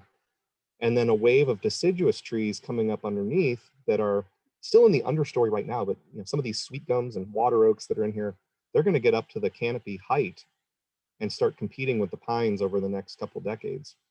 So this is a forest about 50 years old, going through succession. And you know by looking at it, 50 years ago, this was bare dirt. And 50 years from now, this is going to be a deciduous forest. It's kind of a cool thing to be able to look at and, like I said, play ecosystem detective a little bit. But these understory trees, they might include black cherry, water oak, winged elm, tulip poplar, and they're going to keep growing and growing. And by year, 50, 60, 70, it's going to be a transition to a more mixed canopy forest. You're going to see oaks in the canopy, still have some pines up there that are hanging on for the time being. The ground layer is opening up a little bit in terms of the density of vegetation, and you're going to start to see, if I don't put it in my graphic of succession graphic, but you're going to start to see more of a ground layer level developing of some of the native wildflowers, and you'll probably get some muscadine grape and Pipsissewa and things like that coming up at the ground layer. And, so here's where your white oaks come in and your hickories that are going to be really the climax canopy species. And by year 100, that has come full circle and you're back to this deciduous forest. There might still be a few pines that hang on in the long term, but really by year 100, the pines have pretty much been kind of pushed out, outcompeted in the landscape here. And so that's what we see these days, is this second growth forest. This map of Georgia is a map of the ecoregions of the state. And broadly, what we're looking at here is the bottom third is the coastal plain. It's broken up into a lower and upper coastal plain. The middle section is the Piedmont, where of course Atlanta and Athens are. And then you got the northern part, which is the Southern Appalachians. By the way, Piedmont is word that means ped, mont, foothills of the mountains. So the Piedmont, with our rolling topography, is because we're in the foothills of the Southern Appalachian Mountains. The coastal plain is separated from the Piedmont by the fall line, and that fall line extends really along the whole southeastern part of the country. And you see a lot of major cities: Columbus, Macon, Augusta, Columbia, South Carolina, all along the fall line. And that's a former shoreline of a prehistoric ocean. That was the coast, at some point millions of years ago. And it's a real distinct change in geology from sandy soils, flat geography, limestone aquifers in the coastal plain. And you get up into the Piedmont, at the fall line is where you get a lot of shoals and things, and that's why the cities were established there, because it's the upper reaches of navigable I guess movement on these major rivers. So they were kind of inland ports back in the day.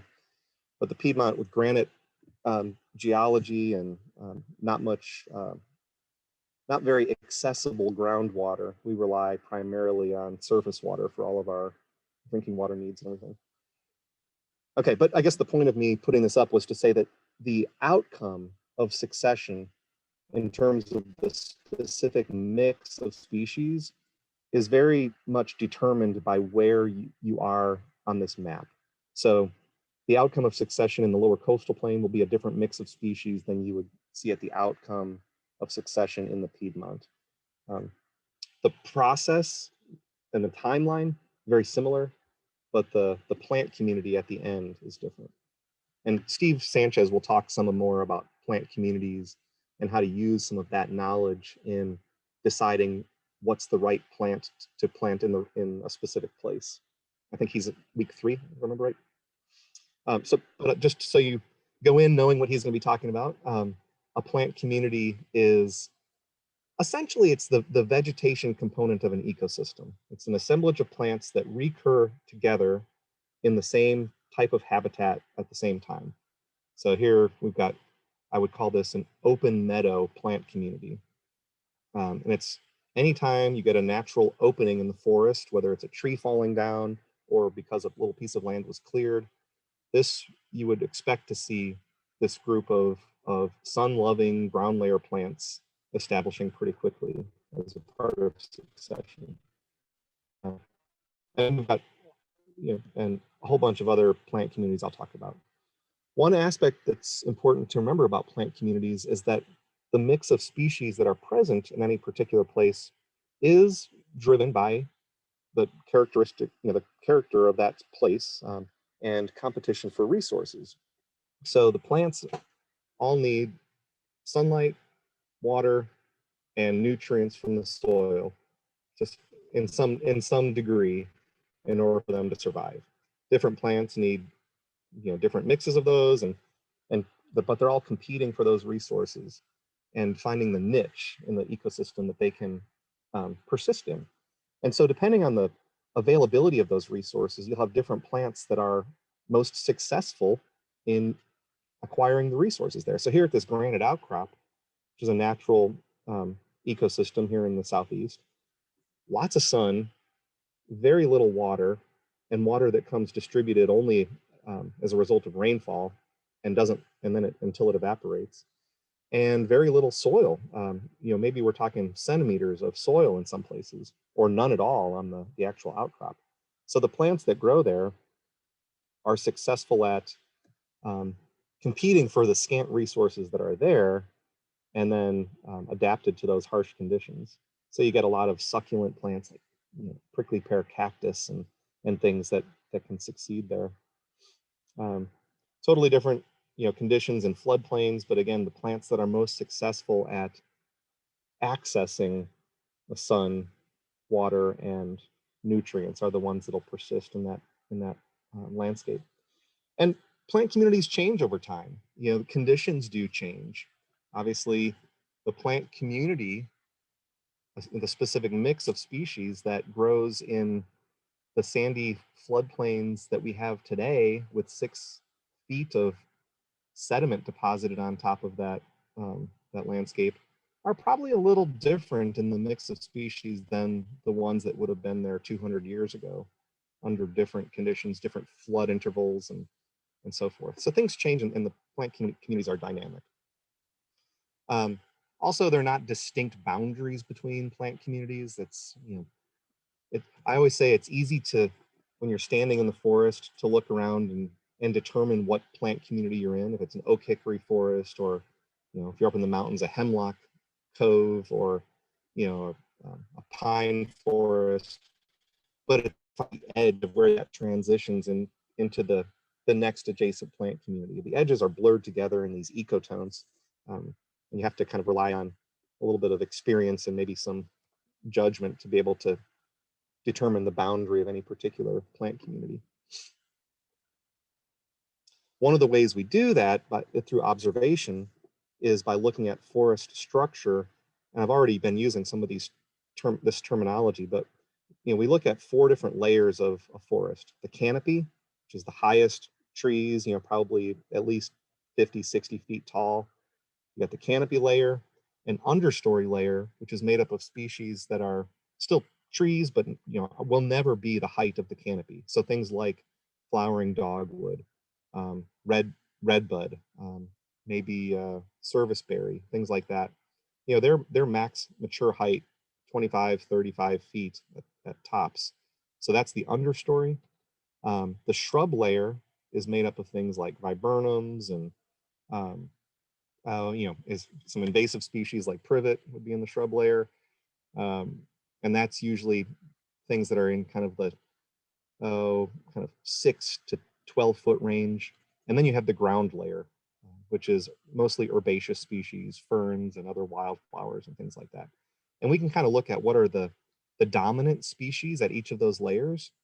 And a lot of times plant communities are referred to based on the dominant canopy species. And these would be, as it says there, dominance is measured by which species are the most abundant, the largest, or exert the most influence. So like I said, oak hickory are usually the co-dominant species in many of our Piedmont forests.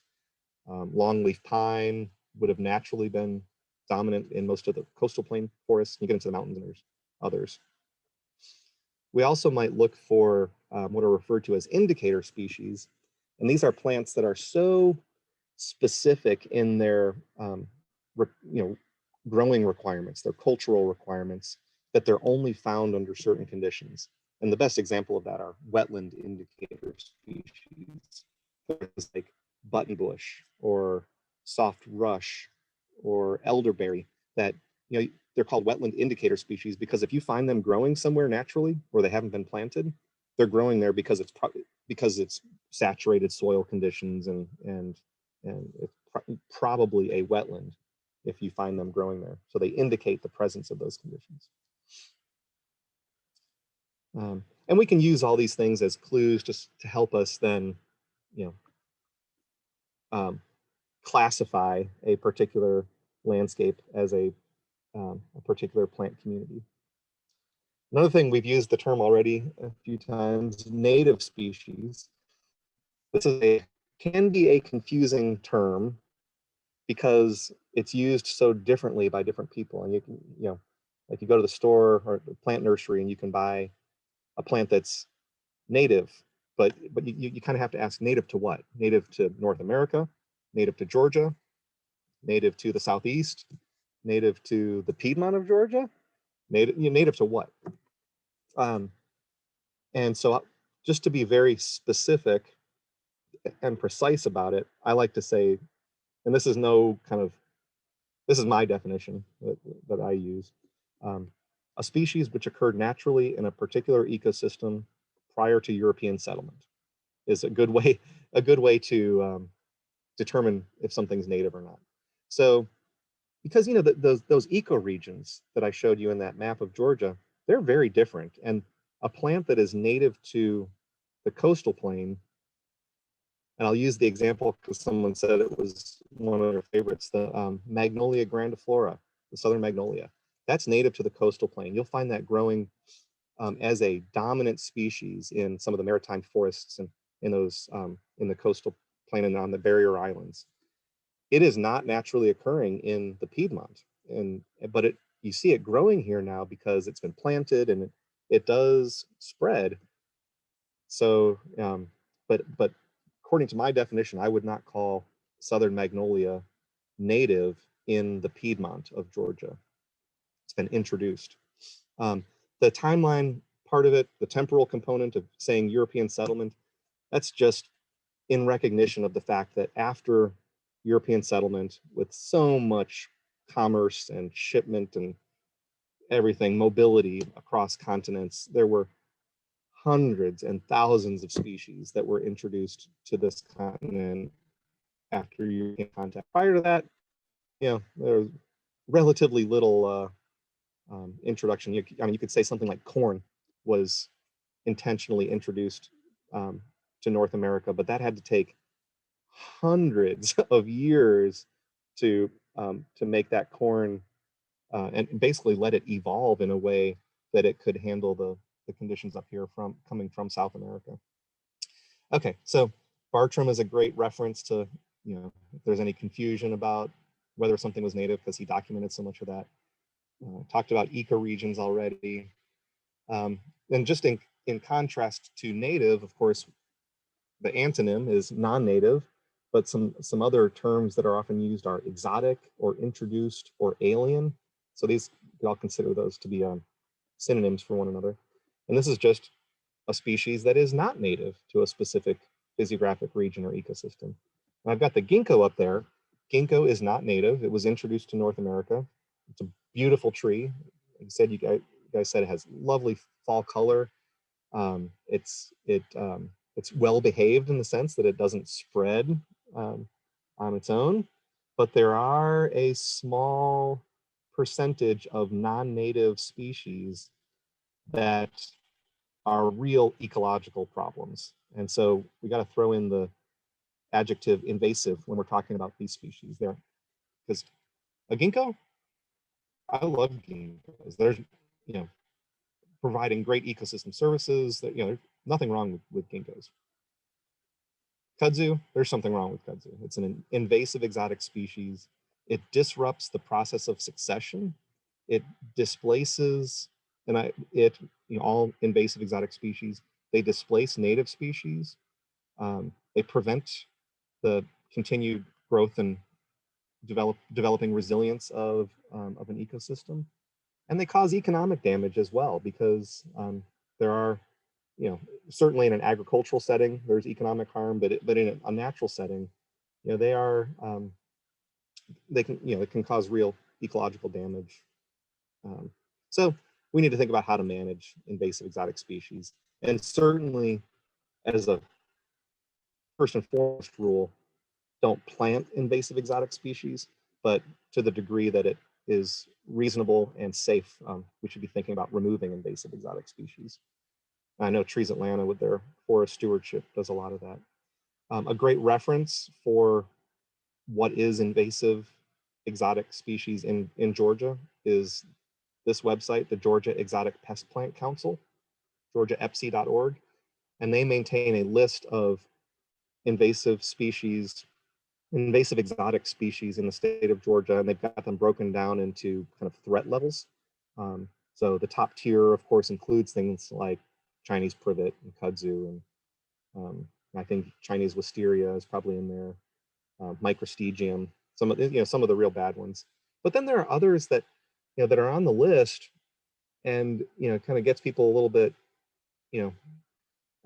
people get worked up about some of them. There's a lot of landscape plants that are still sold in nurseries. Actually, privet is still sold in nurseries, which is incredible, terrible. But species like mimosa and nandina, these are species that are becoming invasive, and so they're on the list. They may not be as problematic as Chinese privet, but we got to be watching out for them. I think Steve Sanchez will probably talk more about that in his talk. But in the remainder of my time, I want to do a little tour of the different plant communities that exist in this in the state of Georgia. And this will be a broad brush. We'll kind of talk about the coastal plain, come up to the mountains, and then kind of come back to the Piedmont, since that's where you guys are all located. So first, starting with the coastal plain. And the distribution of plant communities in the coastal plain, I think of as simply drawing a transect from the Atlantic Ocean to the fall line. And if you do that, with a few exceptions like the big floodplains along the big rivers, but you'll pretty much cut through all the plant communities if you draw that that transect straight through there. So that's what I want to do real quick, is draw that line, and we'll start at the barrier islands. Presumably, hopefully you've all had a chance to visit some of our beautiful barrier islands in Georgia, but let's just pick one to draw a cross section through. I'll do Cumberland Island since it's relatively undeveloped. Okay, so we're going to go to our cross section now. Here's cross section through our Cumberland Island. You've got the Atlantic Ocean on the right and the salt marsh on the left, and then the island kind of bumping up in the middle here. And so there's a whole series of plant communities that are present in these kind of stratified layers. Of course, you've got the intertidal beach right here, not really any plants growing there, and then the upper beach. But you get into the primary dune, and you've got a plant community there. You've got sea oats. You might see some railroad vine, which is a little ipomea related to like morning glory. And these are plants that are adapted to those dynamic conditions. They're constantly getting covered with windblown sand. Certainly during storms, the dunes are shifting and changing, but the roots of these plants are holding those dunes in place and helping to protect some of the interior parts of the island. And of course, sea oats is federally protected. It's you cannot remove sea oats from the dunes, or you'll get a massive fine. But you come behind those primary dunes and get into the interdune meadows, and you'll see native grasses and bushy broom sedge and maybe some wax myrtles and other asters. It's called an interdune meadow for a reason. It's a lot of herbaceous species that are there. And you get into the shrub zone where you really are going to see that wax myrtle and maybe yopon holly in the shrub zone. And then you get into the maritime forest in the center of the island. A lot of times that's dominated by live oaks, southern live oak, Quercus virginiana. And it's just a magical visual experience to be in a live oak dominated maritime forest. These oaks are, all have this kind of mysterious quality to them with their kind of stunted canopy from the salt spray. And then a lot of times you'll find saw palmetto in the understory or ground layer. Just a really cool landscape. And then into the salt marsh on the back side of the island, let's see, forest. And there's, even within this salt marsh, there's different plant communities. You've got the marsh border that probably doesn't get inundated in the tidal flow, but it's right on the edge. The high marsh, which gets inundated during high tides. Did you know in Georgia, our tidal range is about 8 feet? So a huge fluctuation in the sea level due to the daily tides. Got a high marsh, a low marsh, and then even at the lowest elevation, a tidal creek.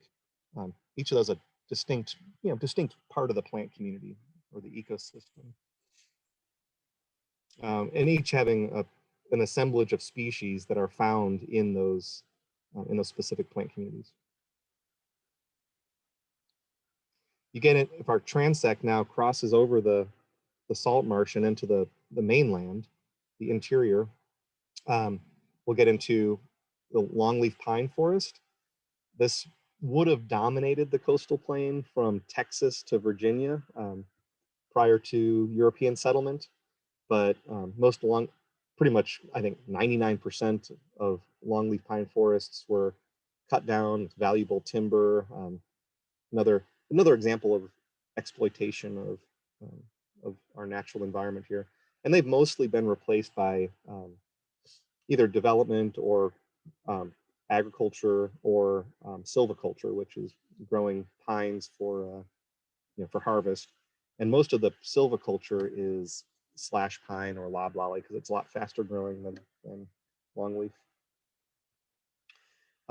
Along those streams, along the Altamaha and the Ocmulgee and so forth, you have these wide floodplains and freshwater wetlands where you might find bald cypress and water tupelo as dominant species in the canopy. Really, again, pretty awesome places to explore.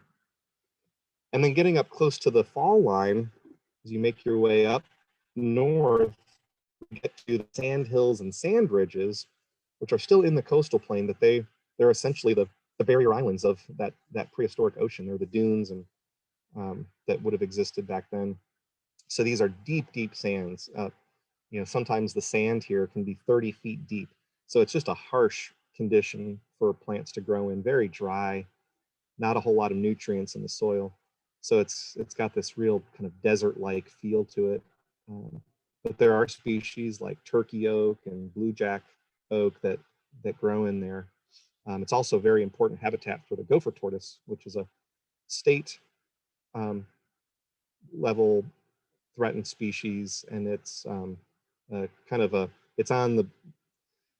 there's a lot of conservation groups working hard to prevent it from having to get listed as a federally endangered species. A lot of important conservation work going on with the gopher tortoise right now. Okay, so that's kind of the whirlwind of the coastal plain plant communities. If we jump up to the mountains, this is a terrible graphic, but it helps me at least say that the distribution of plant communities in the mountains is not necessarily a transect like it is in the coastal plain. It's more of a how a particular place is related to elevation and slope aspect. So, and slope aspect is which direction the slope is facing. And that has to do with how much moisture you have. So a west-facing slope that gets the hot western sun is typically drier than an east-facing slope, which gets morning sun, or a north-facing slope, which generally stays pretty protected from the sun and is kind of cooler and moisture. And then you've got elevation on the left-hand side. So depending on elevation and slope aspect, and then to a certain degree, just the geologic, kind of topographic factors of whether it's a ridge or a cove, you have a distribution of plant communities that are found in these different conditions. So here you can see northern hardwoods, the higher elevation areas. Cove hardwoods are found lower elevations in mesic conditions, mixed deciduous, oak pine, and so forth. Think of them distributed, in a graphic format as well. But just real quick, what some of these are. The cove forests are these, generally kind of north-facing valleys that stay wet and cool. That's why they're called coves. And it's like a greenhouse for plants, a natural greenhouse. Plants in the cove forests get so big, something like Solomon seal, which typically you would expect to get 18 to 24 inches tall as a little ground layer plant. In a cove forest, I've seen Solomon seal that's like 4 feet tall. It's like perfect growing conditions for plants and incredible diversity. They're really cool to visit these.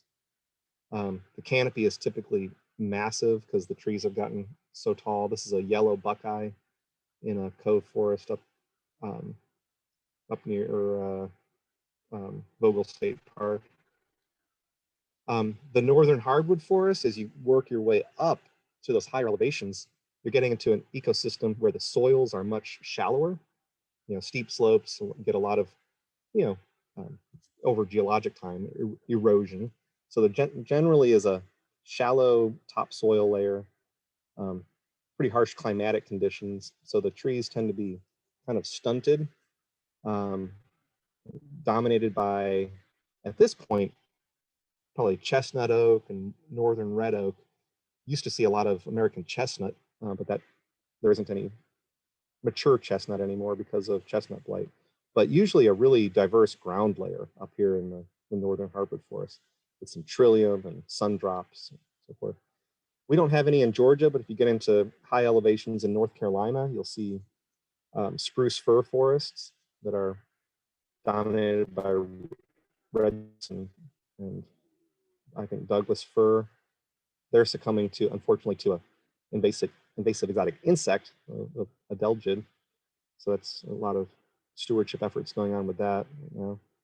And then grassy balds are another cool mountain plant community. these are not above the tree line, but they are treeless, which is unusual.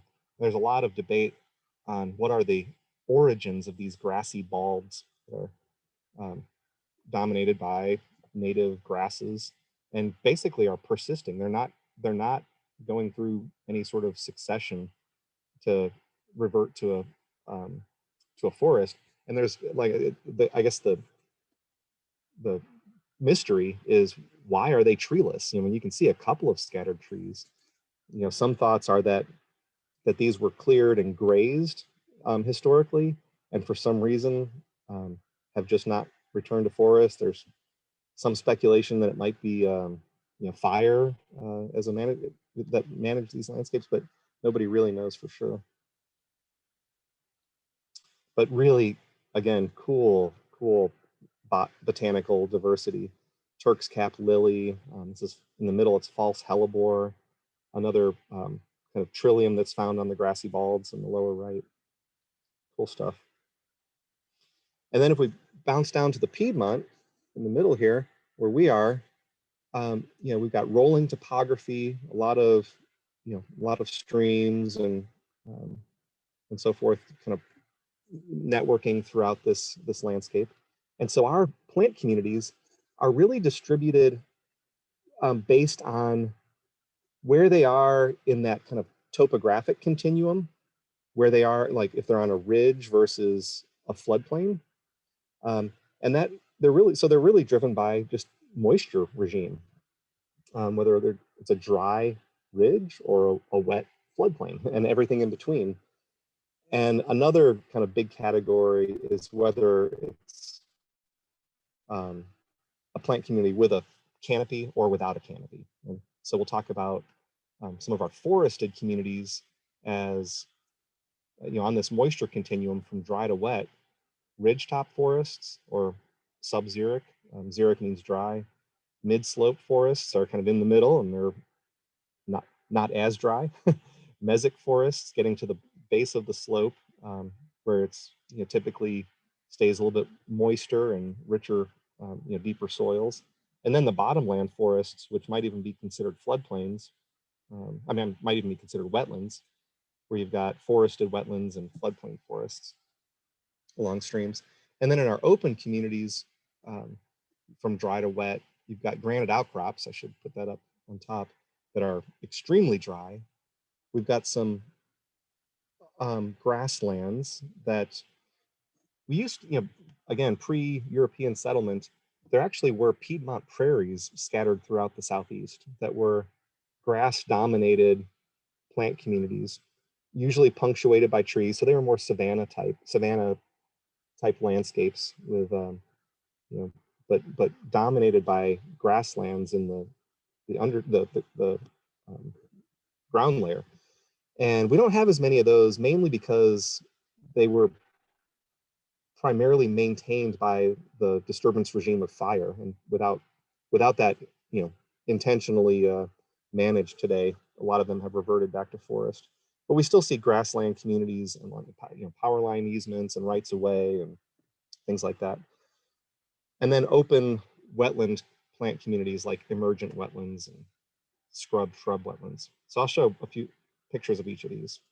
First, the cross section, just showing that distribution where ridgetop forests are up at the top, mid slope, mesic down at the base of the slope, and then into the what I would call the riparian zone next to the stream, the floodplain forest, and maybe some forested wetlands in some low spots. But the different symbols here. Yes. Can you define mesic, please? Mesic means wet. Xeric means dry, and mesic means wet. The different symbols here are just to illustrate that there are some species that are pretty closely aligned with different conditions. So like blackjack oak, for example, Quercus marylandica, you will often find that in these sub-xeric or dry ridgetop forests. It's a pretty competitive up there because some of the other species don't do as well in those dry conditions, but blackjack oak does well, so it often is a dominant species up there. It the distribution of that tapers off pretty quickly as you get out of those dry conditions, because other species are better or more competitive, you could say, as you get into the dry mesic conditions. So you'll start to see white oak as a dominant species in the mid-slope forest. As you get down into the mesic forest, you might start to see American beech as a dominant species. It generally isn't going to be growing up in the mid-slope or the ridgetop because it really prefers these mesic wet conditions, but it can be dominant there. And then you get into the forested wetland, you might find some swamp tupelo, the floodplain. Typically you'll find river birch and sycamore down there as naturally occurring dominant species. And then you might get a few wild cards like red maple that can grow in any of these conditions. It grows in the ridgetop, it grows in mid-slope, mesic, it'll even grow in the forested wetlands.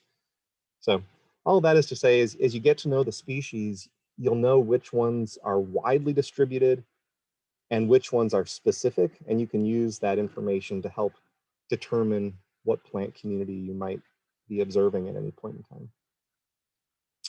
So what these look like, these are just, there's no formula for what these things look like. So these are just my kind of aesthetic observations. To me, the ridgetop forest, it feels drier. It is drier. The ground layer is often dry and crunchy. There tends to be not a whole lot of diversity at the ground layer. So you often have this exposed forest duff and leaf litter. The shrub layer tends to be pretty open visually. So you feel like you can kind of move through it easily. And it's, and like I said, blackjack oak, and you might even still see some pines up here in the ridgetop forest. You get into the mid-slope forest, and the shrub layer and the understory is becoming more dense. You've got probably dogwoods in the understory here. You might see some viburnums in the shrub layer. Probably see a lot of ground layer species. Probably muscadine grape and Christmas fern, wild ginger, things like that in the ground layer. And getting down into the mesic forest at the base of the toe of the slope, that's where I'd expect to see American beech as a big kind of grand presence in the plant community here. Probably still some white oak hanging on, although not dominant. Generally a good rich ground layer of ferns and wildflowers as well. And you might now, as you get into the floodplain, there might be some low spots where it actually, like I said, is a forested wetland. And you might find some, in here you could find some willow oak, maybe, some water tupelo, and maybe some red maple as well in there. Typical floodplain is not going to have standing water most of the time. It's, most of our floodplains are pretty dry most of the year, but 2, 3, 4 times a year when the water elevation gets high enough, they might be inundated for a couple days at a time. And so the plant community here is really adapted to these dynamic conditions of dry and wet cycles that alternate. And this is where you'd find river birch and sycamore and musselwood. And unfortunately, this image here is showing a ground layer of an invasive exotic species. It's a grass called Microstegium or Eulalia grass, and it can be a real problem in the floodplain forest. And then our open communities, of course, granite outcrops are beautiful and amazing. This is Arabia Mountain, but there's also just in the DeKalb County area, you've got Arabia and Panola and Stone Mountain that are all protected areas you can go visit. Just incredible endemic species that don't grow anywhere else. Like this woolly ragwort and native sedums that are these plants that are adapted to the ephemeral pools on the outcrop. When it rains, these little depressions fill with water, and that water will just be there until it evaporates, and then it won't have any water again until the next time it rains. So the plants have to be adapted to go dormant and come out of dormancy in relation to the presence of water. And here's a cross section of one of those little depressions. They call it a dish garden, but different plant species are adapted to different depths of soil, and it's a really precise kind of a stratification of species that you would find in these kind of concentric rings related to the depth of soil that might only vary by a couple centimeters.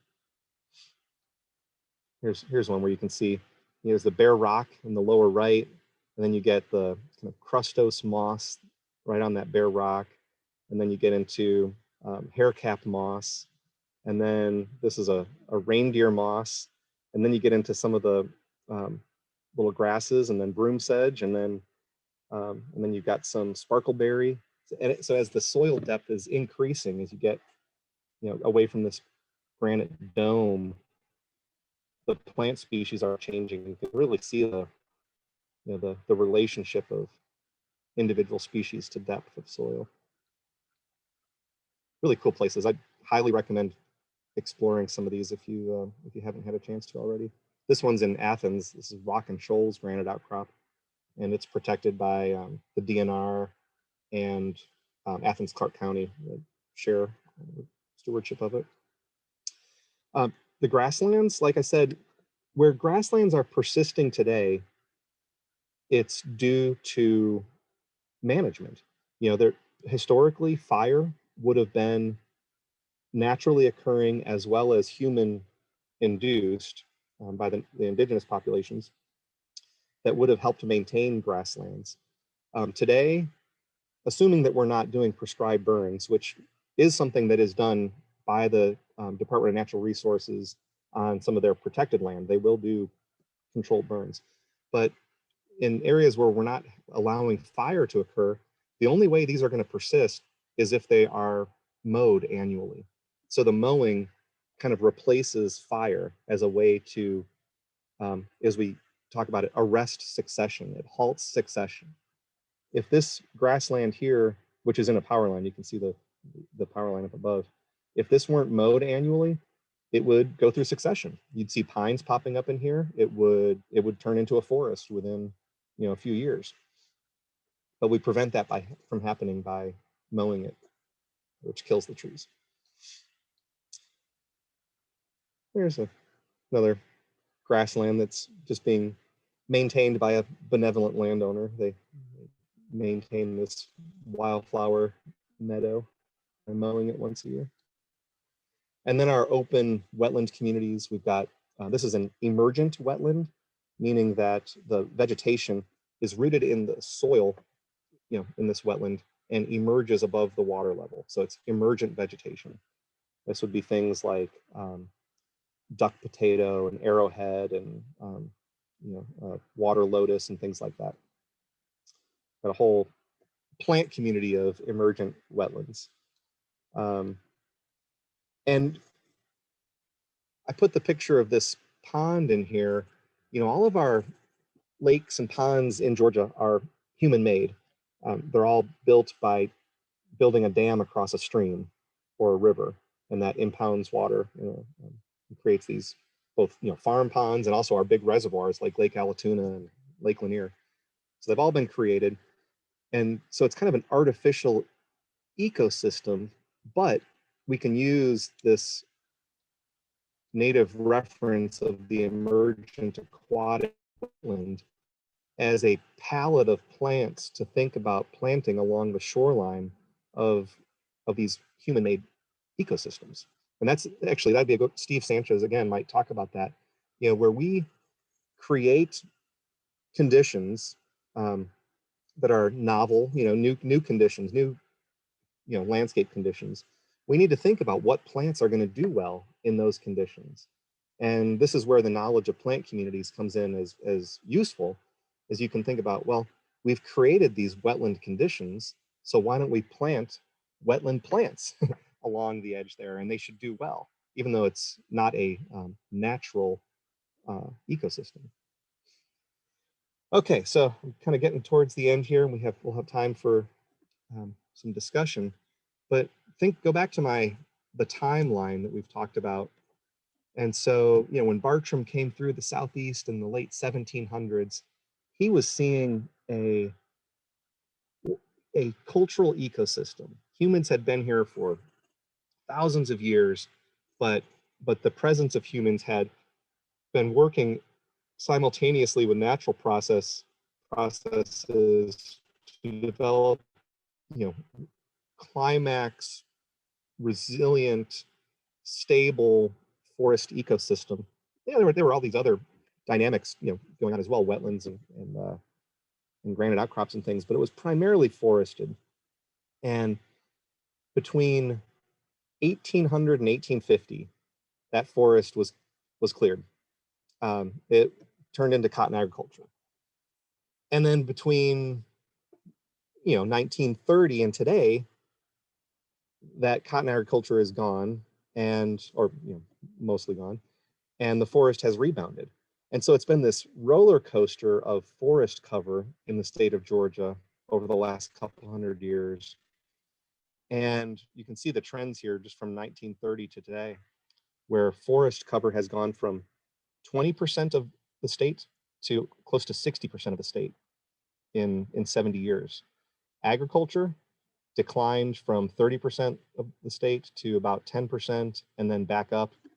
In 1980, the big reason for the kind of fulcrum point here is center pivot irrigation was kind of implemented throughout the coastal plain. They tapped down into the Floridan aquifer and were able to start irrigating crops, and so agriculture increased from that point on. And then urban land increasing steadily since the 1980s. And as a result of all of this changing land use and stuff, you get a mosaic of land cover. This is an aerial photo from the 1930s. And here you can see there are forested land. There's agricultural land with the terraces. You can see those as the kind of concentric lines here. Corridors of transportation and corridors of stream valleys. And it even looks in the photo here like you're looking at a stream valley down here that's been covered in eroded sediment. It's like a desert down there.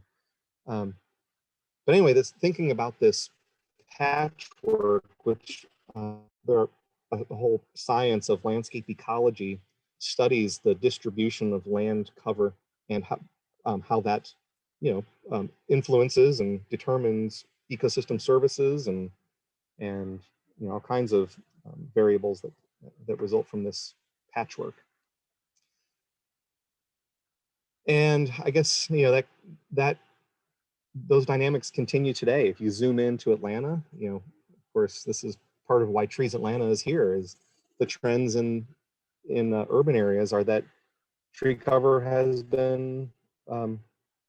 we've been losing it through mainly development and clearing for transportation and housing and so forth.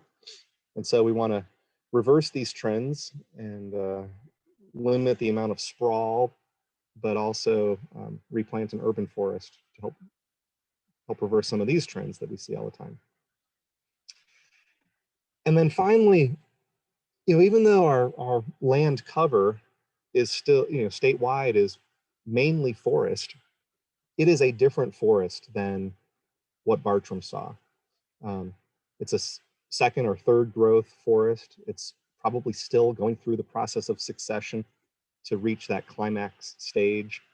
The species are different because we've eliminated some species like the chestnut. It's just not here anymore because chestnut blight. We have different species because the climate is different and the disturbance regime is different. There was a good thesis that was done a couple decades ago here at UGA.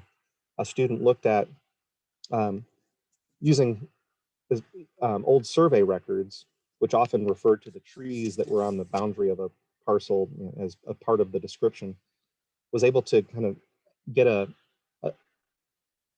was able to determine what the dominant tree species were, 150 years ago, compared to what the dominant species are in those same regions today. And what they found was that 150 years ago, the dominant species were much more fire tolerant. So you saw more of like the blackjack oak and less of white oak, for example. But today, those have reversed because white oak is fire intolerant, but we don't have fire anymore. So it's become more competitive, and there's not as much of the blackjack oak, which is fire tolerant. The interesting stuff like that.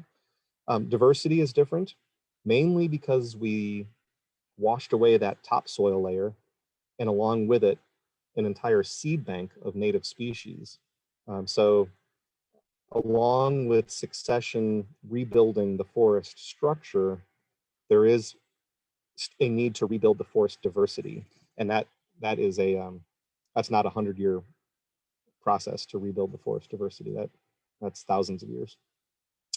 And then the age of species. You know, some of our oldest trees that are out there today are 125 years old, 150. You know, maybe we can find a 200-year-old oak around every once in a while.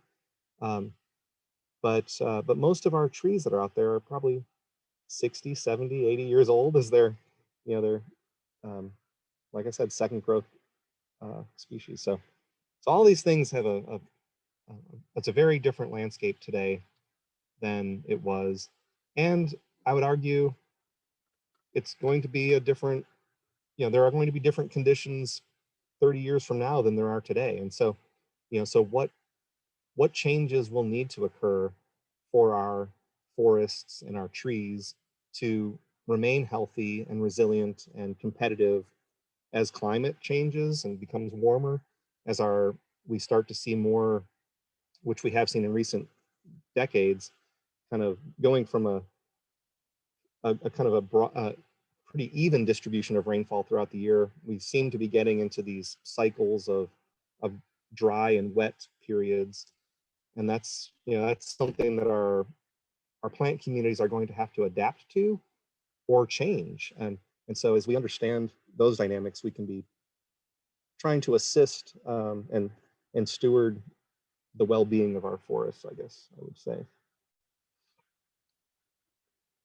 And then as a final thought, you know, I have been talking about this mainly from kind of a science or ecology standpoint, but I know you'll hear from others in the program that, you know, there's definitely an aesthetic component to all this and a beauty that emerges from a sense of place that the native landscape can provide that's unique and different from any other place. And so, you know, I think a lot of you, when you were talking about your favorite tree, your favorite tree is from a place that you came from, you know, something special. And I think you would probably agree that even though that's your favorite tree, you're not suggesting that you want to plant that tree here in Georgia. You know, it's special because it means it's symbolic of the place that you're thinking of. And I think, you know, that's kind of how I feel about, you know, what I've come to know about the plant communities here. And Ken Druce, who's a garden author, says, once nature's wrinkles come to be seen as opportunities instead of problems to eliminate, a whole new flora and fauna can begin to unfold.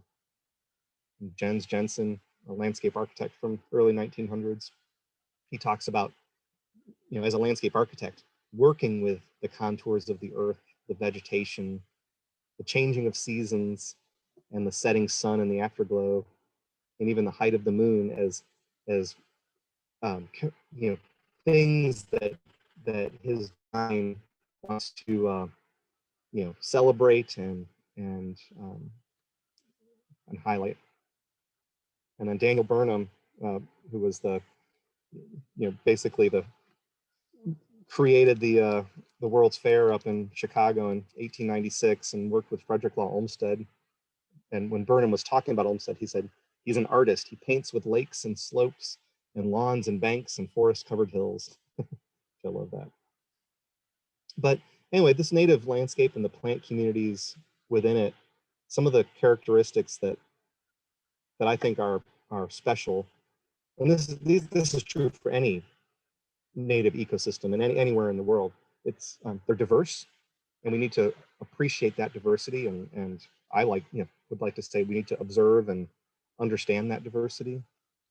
They're dynamic, So they're changing and they're adapted to disturbances, and we as stewards of the landscape need to either think about preserving that disturbance regime and accommodating it, or if it's in conflict with our safety or whatever, like fire, how do we replace it?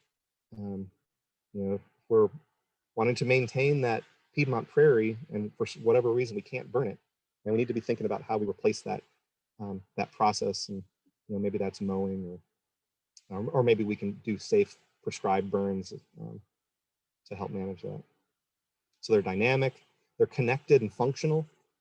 We hardly even got into that, but all the ecosystem services that are provided by these landscapes, in terms of water quality and air quality and pollution removal and wildlife habitat, and even going back to some of the ethnobotany I was talking about, edible and medicinal value as well. And that kind of final thought that I've already mentioned, they're of the place. They're special because they're unique to where you are, and I think that's important. And that should bring me to a close. So I'd love to hear any thoughts or questions or discussion. I see is there anything in the chat I need to catch up with? Yeah, I'm gonna read out some of the questions from the chat for discussion. I'll go through those first, and then we can ask questions live as well after that. Okay. But first, I just want to say thank you. I love that presentation. And I love that you mentioned the sense of place, because that's what I feel most personally when I see plants and my love and connection with them. So thank you. Okay, so I'm going to pull up the chat and go back to the questions. I made notes of everyone who asked questions while you guys put them in there, because I wanted to make sure I didn't miss anybody.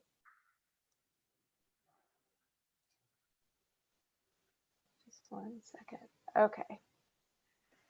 All right, so Deidre was asking, do you study ways that the enslaved or forced labor countered the erosion and malnourished soil? People like Dr. George Washington Carver and others. If so, can you discuss the techniques that they use that probably remain effective? So when encountering soil erosion or poor soils, were there any techniques that you've learned about, Alfie? Yeah, Deidre, that's a great question. Honestly, I don't specifically know if there were techniques being used by enslaved people to prevent erosion. I guess that would be during during cotton farming. Gosh, that's a great question. I am way more familiar with the things that I talk about. But I'm curious about that. Do you know anything about it, or does anyone else know if there were specific strategies? Feel free to unmute if you want to make a comment. Oh yeah. This is Deidre. I was just asking to see if you knew any additional information on it, because I went to, where was that? Tuskegee Institute, and they have a lot of information on how Dr. Carver developed techniques to help prevent the erosion, and to also, well, in some areas, it happened, but to counter it, not prevent it, but just to prevent and counter what had already been done. And then also a lot of times they say, oh, he developed peanut butter and stuff like that, which, some of those things he did develop, but it was beyond that. It was also soil regeneration that he was doing. And he had this wagon that he would go around with, and he would teach different farmers, people who were on farms as forced labor or as enslaved people, how to use techniques to help the soil regenerate. some health to it. And so there are like awards that he won from the government for his techniques. So yeah. And then I'm sure there were others. I just didn't know like if you had information on more sources, because I'm interested in that type of stuff too. Yeah, I don't specifically, but I think if the land is being actively cultivated and managed, there are definitely best practices. I mean, just vegetation cover is a good a good strategy to prevent erosion. So if it's being cultivated and stuff is growing and being replanted, that in itself is going to help prevent erosion. And then you can certainly think about crop rotation and cover crops, and I think that would have been a pretty standard practice. But the erosion really became problematic when cultivation stopped, when these farms were abandoned. But, yeah, I'll have to look into more of the Washington Carver history. If anybody finds any resources they want to share, I can post those to the TreeKeepers website as well. Yep. If you find any more, just let me know. Well, I can go through I see DeLille, why does it take so long for the first generation of hardwoods to germinate? It's not so much how long it takes them to germinate, but their seeds are so much heavier that they don't blow in, so you have to kind of, there's a couple different pathways that have been documented within this successional process. And one of them is called a facilitation pathway. And that is that the presence of species that are there at one point facilitates the emergence of the next kind of set of species. So as the grasses and pines are there, they're creating that, they're building the topsoil, but they're also creating the habitat that is attracting these other critters that are bringing in the heavier seeds, because the acorns aren't going to blow in from a couple hundred yards away. They're going to have to be brought in. And so that's if you artificially brought in the seeds, you just sprinkle them everywhere, they would grow up just like the pine trees. Absolutely. Correct? Yep. Okay. And I didn't talk about restoration at all, but that is exactly what we do if we want to, like, we can really manipulate that successional cycle. We can either stop it by mowing, like I talked about earlier, or we can jumpstart it. We can jump straight to the deciduous phase by planting deciduous trees or seeding in deciduous trees. Absolutely. Yep. And is it correct to say any forest you see which hardly has any pine trees at all is probably a forest that's at least 100, 150 years old? Is that correct? Yeah, and the exception to that would be, so let's say you've got a deciduous forest and someone cuts it all, clear cuts it for timber, and then they leave it abandoned. It is quite likely that it would re-sprout as a deciduous forest, because the seed bank is there and all the roots are there of that deciduous forest, so it can kind of rebound, almost like short circuit the successional process. What I was describing is that 100-year cycle is really when you're going from bare dirt to forest, as opposed to, so, but I guess in general, yes, I would say that anytime you see a deciduous forest out there, it's probably at least 100 years old. Yeah. Okay, thanks. That's very interesting. Yeah, no problem. Alfie, Deidre had another question. Are these new growth areas protected from development by law? No. What prevents economic interest from once again destroying these forest areas? And just before you answer that, I do want to mention that Tony Giarrusso is going to talk specifically about Atlanta and these issues when he presents later on.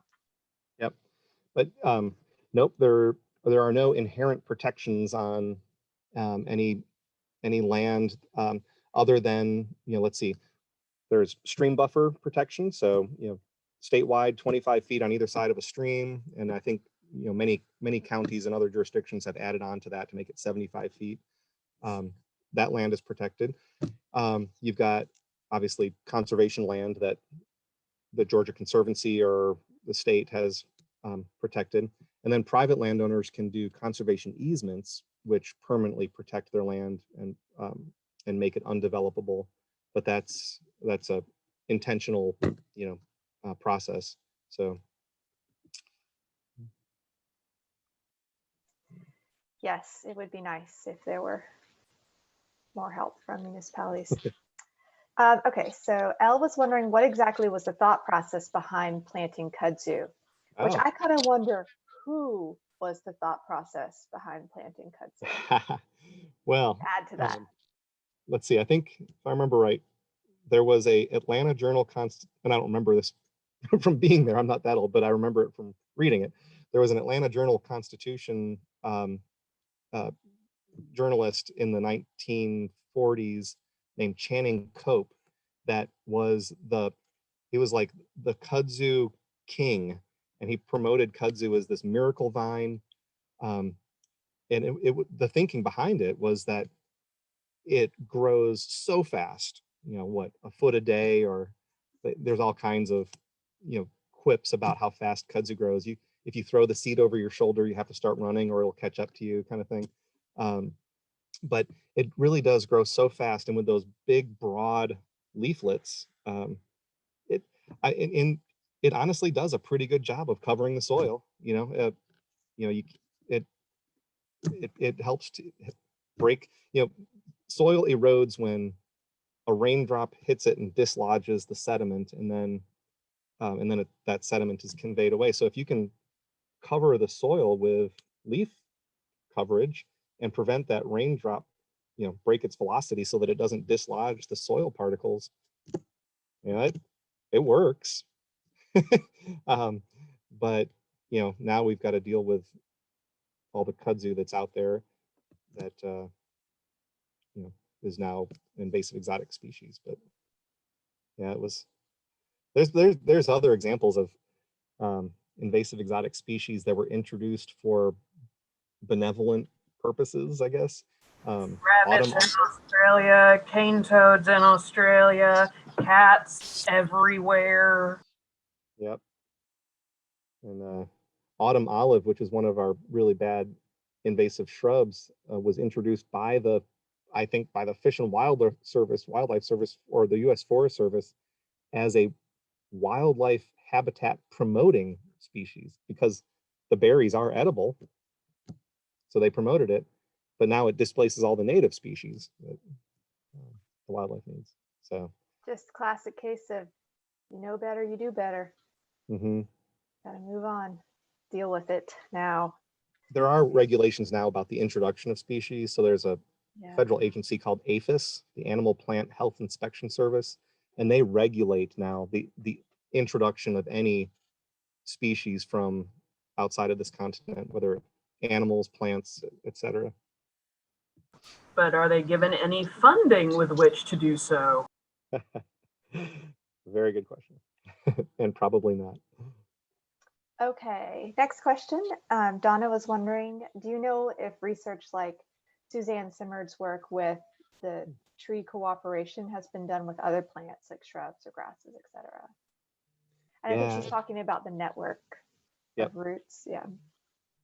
Yeah, I would say absolutely. I think her work is becoming so widely known that I don't know that anything else has gotten that much attention. But yeah, understanding that within a plant community, the mycorrhiza, that all that the beneficial bacteria and stuff that's a part of that ecosystem has absolutely been studied. I know one of my students did his thesis on river cane, our native bamboo, the Arundinaria gigantea, and he was looking at why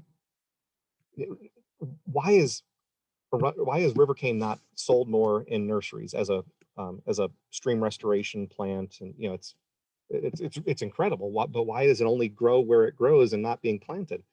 And what he found was that it's really hard to grow in a nursery setting because it has a beneficial relationship with the specific mycorrhizal bacteria, and without it, it's hard to grow it. If you don't have that relationship. So so I think the cane breaks, is one ecosystem that's been studied well because he had other researchers working with him on that.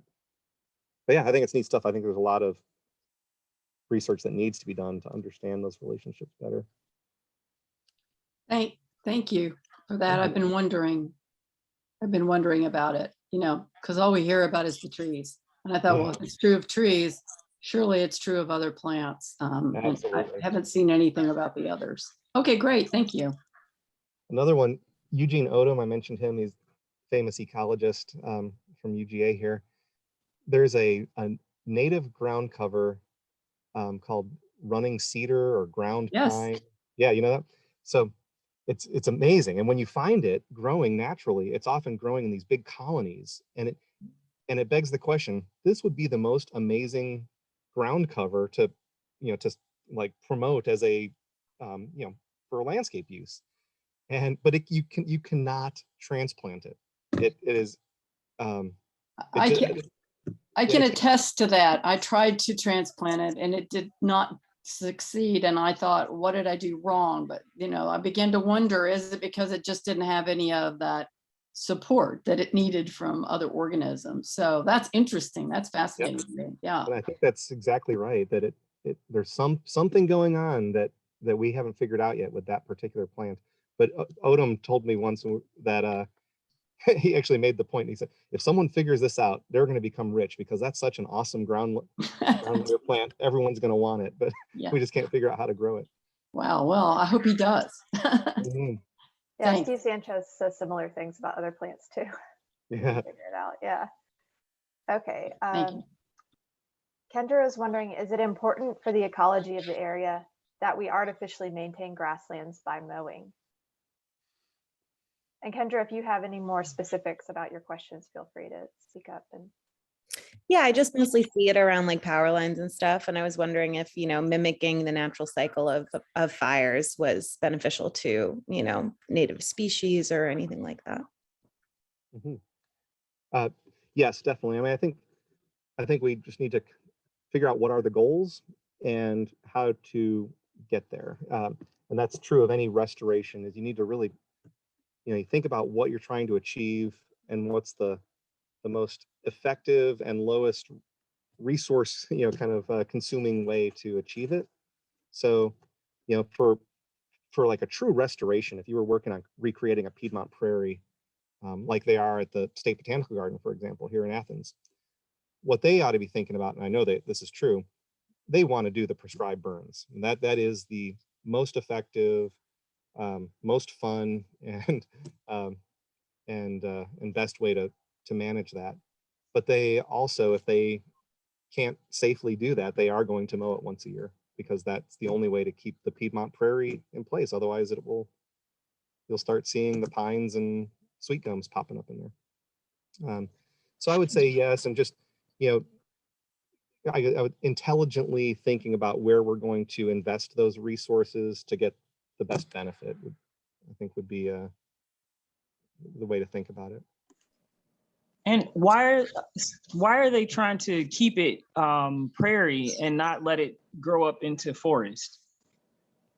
In that case, because we've lost so much of the Piedmont prairie plant community, there's very few examples of it left, and it used to be much more widespread.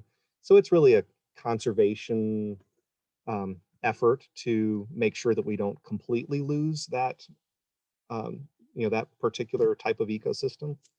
And the same sort of thing is going on with, like I said, river cane and canebrakes, with longleaf pine. Any of these specific plant communities or ecosystems that have been so diminished due to human intervention, there are conservation groups kind of stepping in and saying, we can't let us make these places completely extinct. We need to, in those, that's where they want to invest resources in restoration as a way to preserve the biodiversity. One might say that about pandas. Why the hell is everyone trying so hard and putting so much money into freaking pandas?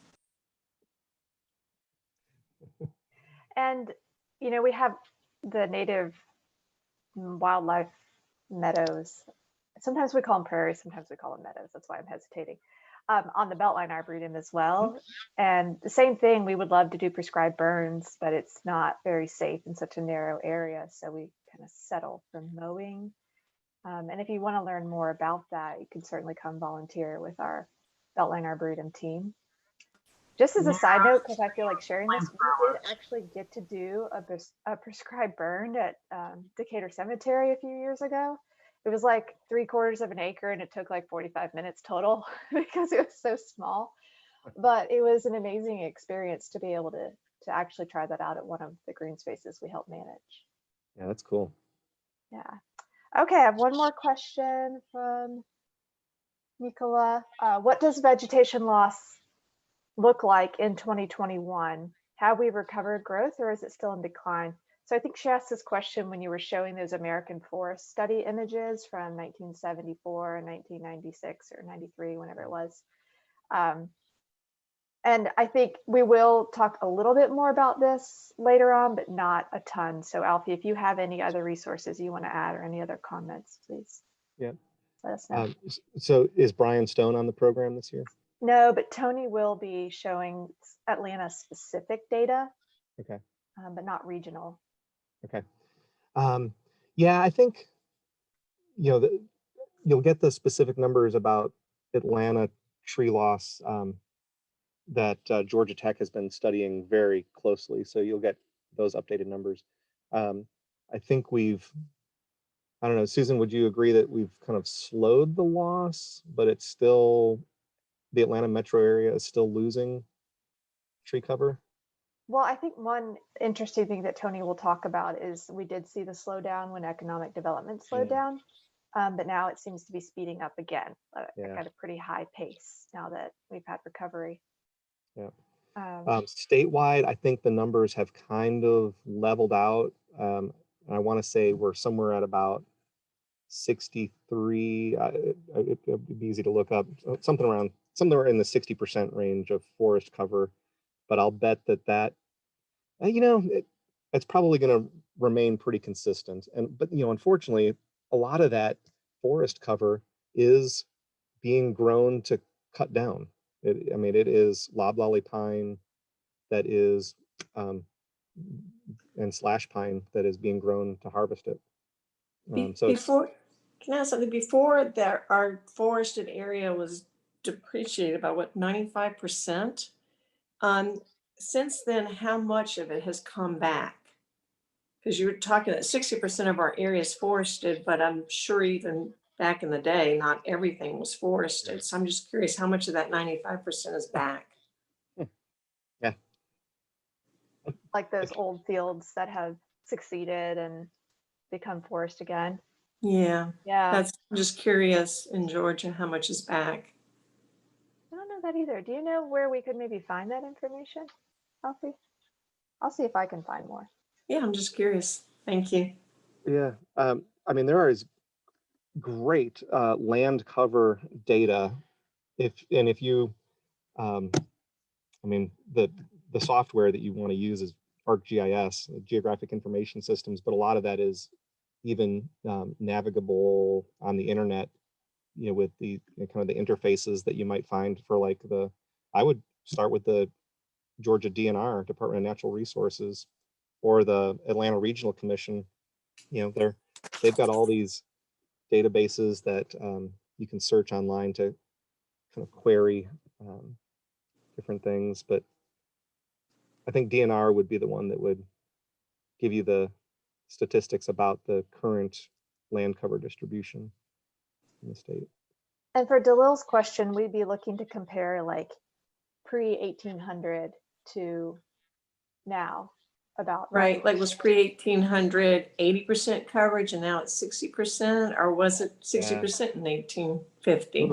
Yeah, that would have to be very speculative. I think that would be a fun thing. And I've actually talked with some of the historians here at UGA about trying, because there are old maps, so you'd have to really be a fun kind of historian detective to figure this out, where, you'd have to look at old maps, piece together evidence, maps and Bartram's travels and other written accounts of things, and try to create a map that showed all that, because there certainly isn't one that showed what the land cover was in 1800. There's different pieces of it that were done for different purposes, but it would really have to be created. There was that exact process was done up in New York on Manhattan Island, and in 2009 it was the 400th anniversary of the discovery of Manhattan by the Dutch, and so they were I think it was the Wilderness Society did this big old research project where they wanted to create the map that you're just asking for of Georgia. They wanted to create that for Manhattan Island for the year 1609, for the year that it was discovered by the Dutch. And they did. They built this using all the old naval records and Wow. everything. They created a digital representation of what the island looked like in 1609, and and they were able to even get it down to the distribution of where wetlands were and where what the topography was. It's super cool. You can the project is called Mannahatta, and I think you could search it and find it. But we haven't done that for Georgia. It would be fun to do it though. That's cool. I made a note of that too. Oh, Look up. Is it okay if I ask a question about a question that was asked before? Yeah, we've gone through all the chat questions. So if you have any other questions you'd like to ask live, just raise your hand. Okay. Yeah. Well, it's about the kudzu and invasive species. And I was curious, there was a Georgia UGA student named Jacob Schindler who had a project on putting helium at the roots of the kudzu to get rid of the kudzu, and it was effective, and he won different awards at fairs and stuff before he got to UGA. So I was wondering, where is this guy, and how can I get this done in my backyard? Because I have something in my backyard. I think it's kudzu and I need it gone. So I've been trying to figure out how to find him. That's funny. I know Jacob. He came to UGA and got his landscape architecture degree. So I had him as a student. And he graduated a few years ago. I honestly don't know where he's at or what he's done with his helium project. But I will say that there are many other ways to get rid of invasive plants, and I would group them into mechanical methods, like digging them up or pulling them. Either hand mechanical or machine mechanical. That's a good way if it's a small area and you can, and then replant something in its place. There of course are chemical ways to get rid of plants, but you need to do that very carefully and responsibly, and try to use as little as possible and only get the stuff that needs to be gotten. And there are biological controls, which are not something that individual homeowners would be doing, but that on a wide, large scale, there are attempts to develop biological controls for different invasive species. That can be very, very complicated and problematic as well. Because goats want to be there, but you need a herd. And if there's no fence, they may go wandering. Do the goats eat the roots, or they just eat the vine and the leaves? They just eat the vine and the leaves. So you need to wear the plant down, wear the roots down, because over time, if the roots are storing up all that energy, and if the goats eat them down, and then the plant resprouts, and the goats eat that, and then it resprouts, and the goats eat that, eventually you're going to wear down the storage of energy in the roots, and it will die. But we're talking multiple cycles of grazing over a couple of years probably to do that for kudzu. Kudzu's got time. Sorry, what was that? More fun goat time. We will talk more about the invasive control with Taryn when we go into invasive species. And if you're particularly passionate about it, you can also join our forest stewardship training in October. And they go more in depth about control methods. Sign me up twice. We are over time now. So if you think of any other questions that you'd like to ask Alfie, you can email them to me or to him. Alfie, if it's okay. Absolutely. I'll include your email address in our Monday update email. And thank you so much for joining us today. I've seen your presentation like 8 times, and every time I learn something new, and I love it. So I really appreciate it. I look forward to seeing you guys in person on Saturday, August 7th, next Saturday. I'll be sending you more details about where to go on Monday in the email update. And feel free to email me with any questions you have this week as well, or anything leading up to that. And don't forget to fill out your survey to give us your feedback. I will share your responses with Alfie as well. Alfie is the best Alf. Thank you, Alfie. Thank you all. I really enjoyed it. Yep. Alfie, take care, and I'll see the rest of you next Saturday. Yep. Bye, guys. Bye. Thank you. Thanks. Take care. Bye.